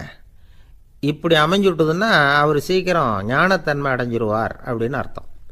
இப்போ நமக்கெல்லாம் உடம்போட வயசு மனசோட வயசு ரெண்டும் ஒன்றா இருந்துட்டா அதுவே போதும், அதுவே பெரிய விஷயம். இப்போ எமர்சன் கிட்ட போய் ஒருத்தர் கேட்டாராம், உங்கள் வயசு என்ன அப்படின்னு. அவர் உடனே பதில் சொல்லியிருக்கார், 360 வருஷம் அப்படின்னாராம். கேட்டவர் குழம்பி போயிட்டார். அவர் என்ன சொல்கிறாரு, 360 வயசா? என்ன நம்ம காதில் தான் சரியாக விழலையா? எமர்சன் எப்பவும் உண்மையை பேசுகிற ஒரு சிறந்த அறிவாளி, அவர் இப்படிலாம் பொய் சொல்ல மாட்டாரே அப்படின்னு ஒரு யோசனை பண்ணிக்கிட்டே இவர் மறுபடியும் அவர் கிட்ட போனாராம். ஐயா, நீங்கள் சொன்னது சரியாக என் காதில் விழலை, அதனால் மறுபடியும் கேட்குறேன், உங்கள் வயசு என்ன அப்படின்னாராம். எமர்சன் மறுபடியும் சொல்லியிருக்கிறார் 360 வருஷம்னு. வந்தவருக்கு உண்மையிலேயே அதிர்ச்சியாக போட்டுது. அதுக்கப்புறம் மெதுவாக ஆரம்பித்தாராம், ஐயா நீங்கள் சொல்கிறத என்னால் ஏற்றுக்க முடியாது. எப்படி பார்த்தாலும் இப்போ உங்களுக்கு வயசு ஒரு 60க்கு மேலே இருக்காதுன்னு நினைக்கிறேன் அப்படின்னாராம். நீங்கள் சொல்கிறது சரிதான், அது என் உடம்போட வயசுன்னாராம் எமர்சன். அப்படின்னா ஏற்கனவே நீங்கள் சொன்னது அப்படின்னு கேட்டிருக்கார், அது என் மனசோட வயசு அப்படின்னாராம். நம்மளை பொறுத்த வரைக்கும் அறிவு தூசு படிஞ்சிருக்கு, அது மாதிரியே அன்பும் மாசுபட்டிருக்கு. இது ரெண்டையும் சுத்தம் பண்ண வேண்டியிருக்குது. அப்போ தான் நாம் சரியான வயசில் வாழ முடியும். ஒரு ஆசாமி இருக்கிறார். அவருக்கு உடம்போட வயசு அதிகம், மனசோட வயசு ரொம்ப குறைச்சல், குழந்த மாதிரி. அவர் ஒரு ஆஸ்பத்திரியில் படுத்திருக்கிறார். நர்ஸம்மா எல்லாருக்கும் மருந்து கொடுத்துட்டு போகிறாங்க. கொஞ்ச நேரம் கழித்து திரும்பி வந்தாங்க. அப்போ இவர் அந்த அம்மாவை கூப்பிட்டு சொல்கிறார், இதை பாருங்கள் சிஸ்டர், நீங்கள் எல்லாருக்கும் சின்ன சின்ன மாத்திரையாக கொடுத்துட்டு எனக்கு மட்டும் நீளமான மாத்திரையாக கொடுத்துட்டீங்க. முழுங்கிறதுக்கு ரொம்ப கஷ்டமாக போச்சு. இனிமேல் எனக்கும் சின்ன மாத்திரையாக கொடுங்க சிஸ்டர் அப்படின்னாராம். அந்த அம்மா உடனே அதிர்ச்சியாகி தலையில் அடிச்சுக்கிட்டாங்களாம். நான் கஷ்டப்பட்டு மாத்திரையை முழுங்கினத்துக்கு நீங்கள் ஏம்மா தலையில் தட்டிக்கிறீங்க அப்படின்னு கேட்டிருக்காரு இவர். இதுக்கு அவங்க சொல்லியிருக்கிறாங்க, நான் உங்களுக்கு கொடுத்துட்டு போனது மாத்திரை இல்லைங்க, அது தெர்மாமீட்டர் அப்படின்னாங்களாம். நாட்டில் நல்லவங்க ஒருத்தர் 2 பேர் இருக்கிறதுனால தாங்க மழையே பெய்யுது அப்படின்னு சொல்கிறது உண்டு. நல்லார் ஒருவர் உளரேல் அவர் பொருட்டு எல்லாருக்கும் பெய்யும் மழை. சில சமயம் ரொம்ப பேர் திடீர்னு நல்லவங்களா ஆகிடுவாங்க போல இருக்கு. அதனால தான் விடாமல் பேய் மழையாக கொட்டி தீர்த்துடுது. எல்லாரும் நல்லவங்களாகிட்டா உலகமே தாங்காது போல இருக்க. அப்பப்போ ஒருத்தர் 2 பேர் நல்லவங்களாகணும். அப்போ தான் சீராக மழை பெய்யும். மாதத்துக்கு 3 பேர் நல்லவங்களானா மாதம் மும்மாரி பொழியும். இதெல்லாம் வேடிக்கை பேச்சு. இப்போ இதெல்லாம் ஒரு பக்கம் இருக்கட்டும். இப்போ விஷயத்துக்கு வருவோம். ஒரு கும்பலில் நல்லவன் யார் அப்படிங்கிறத எப்படி கண்டுபிடிக்கிறது? இதுக்கு ஒரு வேடிக்கை கதை உண்டு. என்னுடைய நண்பர் ஒருத்தருக்கு அவங்க பாட்டியம்மா சொன்ன கதையும் அது. அது என்ன கதைன்னா, ஒரு ஊரில் ஒரு சமயம் பலமான மழை பெய்ய ஆரம்பிச்சுட்டு தான். இடி மின்னல் ரொம்ப கடுமையாக இருந்திருக்குது. ஆரம்பித்த மழை வர வர கடுமையாக ஆகிட்டு இருக்குதே தவிர நிற்கிற பாடாக தெரியல. ஊர் ஜனங்கள்லாம் பார்த்தாங்க. இதுக்கு மேலேயும் வீட்டு உள்ள இருந்தால் ஆபத்துங்கிறத புரிஞ்சுக்கிட்டாங்க. ஏன்னா வீடெல்லாம் இடிஞ்சு விழுந்துருமோங்கிற பயம். உடனே எல்லாரும் புறப்பட்டு ஊருக்கு பொதுவாக இருந்த ஒரு மண்டபத்தில் போய் தங்கிக்கிட்டாங்க. மின்னல் கடுமையாக இருந்தது. இடி எந்த நேரத்துலையும் விழலாம்ங்கிற நிலைமை. எப்போ விழலாம்னு பார்த்துக்கிட்டு இருக்குது. அந்த மண்டபத்தில் இருந்த ஜனங்கள் மனசுக்குள்ள ஒரு பயம். நம்ம கூட்டத்தில் யாராவது ஒரு கெட்டவன் பாவம் பண்ணவன் இருந்தால் கூட இடி இந்த மண்டபத்தில் விழுந்துரும், அது எல்லாருக்கும் ஆபத்து அப்படின்னு நினச்சாங்க. சரி, இதுக்கு என்ன பண்ணலாம் அப்படின்னு யோசனை பண்ணாங்க. அந்த கூட்டத்தில் ஒரு பெரியவர் இருந்தார். அவர் ஒரு யோசனை சொன்னார். இதை பாருங்க, அதுக்கு ஒரு வழி இருக்குது. அதோ எதிர்த்தாப்புல கொஞ்சம் தூரத்தில் ஒரு உயரமாக மரம் ஒன்று இருக்குது பாருங்க. பொதுவாக இடி சுலபமாக விழறது அது மாதிரி உயரமான மரத்தில் தான். நம்ம கூட்டத்தில் இருக்கிறவங்க எல்லாரும் ஒவ்வொருத்தராக போய் அந்த மரத்தை தொட்டு விட்டு திரும்பி வந்துடணும். நம்மள பாவம் பண்ணவன் யாரோ அவன் அந்த மரத்தை தொடுற சமயத்தில் இடி விழுந்துடும். அவன் மட்டும் போயிடுவான். மண்டபத்தில் இருக்கிற நாமெல்லாம் பொழைச்சிக்கலாம் அப்படின்னு ஐடியா கொடுத்தார் அந்த பெரியவர். இது நல்ல யோசனையாக பட்டது. எல்லாரும் ஒத்துக்கிட்டாங்க. ஒவ்வொருத்தராக போய் அந்த மரத்தை தொட்டு விட்டு திரும்பி வந்தாங்க. இடி எதுவும் விழலை. இன்னமும் பாவம் பண்ண ஆசாமி அதை போய் தொடலை போல இருக்கு அப்படின்னு நினச்சிக்கிட்டாங்க. ஒவ்வொருத்தராக போகிறாங்க. எல்லாரும் போய் தொட்டுவிட்டு வந்தாச்சு. இன்னும் ஒரே ஒரு ஆசாமி தான் பாக்கி. கடைசியாக இருந்த அந்த ஆள் பயந்துட்டான். இது வரைக்கும் இடி விழலைன்னா இப்போ என்ன அர்த்தம்? இப்போ நாம தான் பாக்கி, நாம தான் தப்பு பண்ண ஆள் போல இருக்கு அப்படின்னு நினச்சிட்டான். அதனால் துணிச்சலாக போய் தொடுறதுக்கு பயந்தான். தயங்கிக்கிட்டே இருந்தான். இருந்தாலும் மற்றவங்கள்லாம் சும்மா இருப்பாங்களா? கட்டாயப்படுத்தி கழுத்தை பிடிச்சி தள்ளாத குறையா அவனை தள்ளி விட்டாங்க. போய் தொட்டுட்டு வாடான்னு. அவன் நடுங்கிட்டே போய் அந்த மரத்தை தொட்டான்.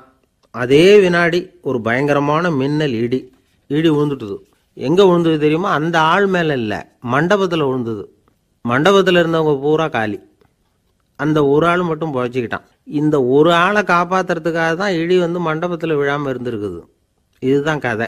அதனால் நல்லவங்க எப்படியும் தப்பிச்சுக்குவாங்க அப்படிங்கிறது ஒரு நீதி. ஒருத்தன் அப்படி தான் தெருவில் நடந்து போய்கிட்டு இருந்தான். ரொம்ப நல்லவன். எதிரில் ஒருத்தன் சைக்கிளில் வந்துக்கிட்டு இருந்தான். அதில் மோதி இவன் கீழே விழுந்துட்டான். சைக்கிள்காரன் உடனே இறங்கி இவனை தூக்கி விட்டான். இவன் எழுந்திரிச்சு அவனை முறைச்சி பார்த்தான். அப்படி பார்க்காதீங்க சார், நீங்கள் ரொம்ப புண்ணியம் பண்ணியிருக்கீங்க, அதுதான் இப்போ சைக்கிளில் மோதிக்கிட்டீங்க அப்படின்றான். என்ன அப்படி சொல்கிறேன்னு நான் இவன் 10 நிமிஷத்துக்கு முன்னாடி நான் லாரி ஓட்டிகிட்டு வந்தேன், அப்போ நீங்கள் எதிரில் வந்திருந்தீங்கன்னா என்ன ஆயிருக்கும் அப்படின்னானான் அவன்.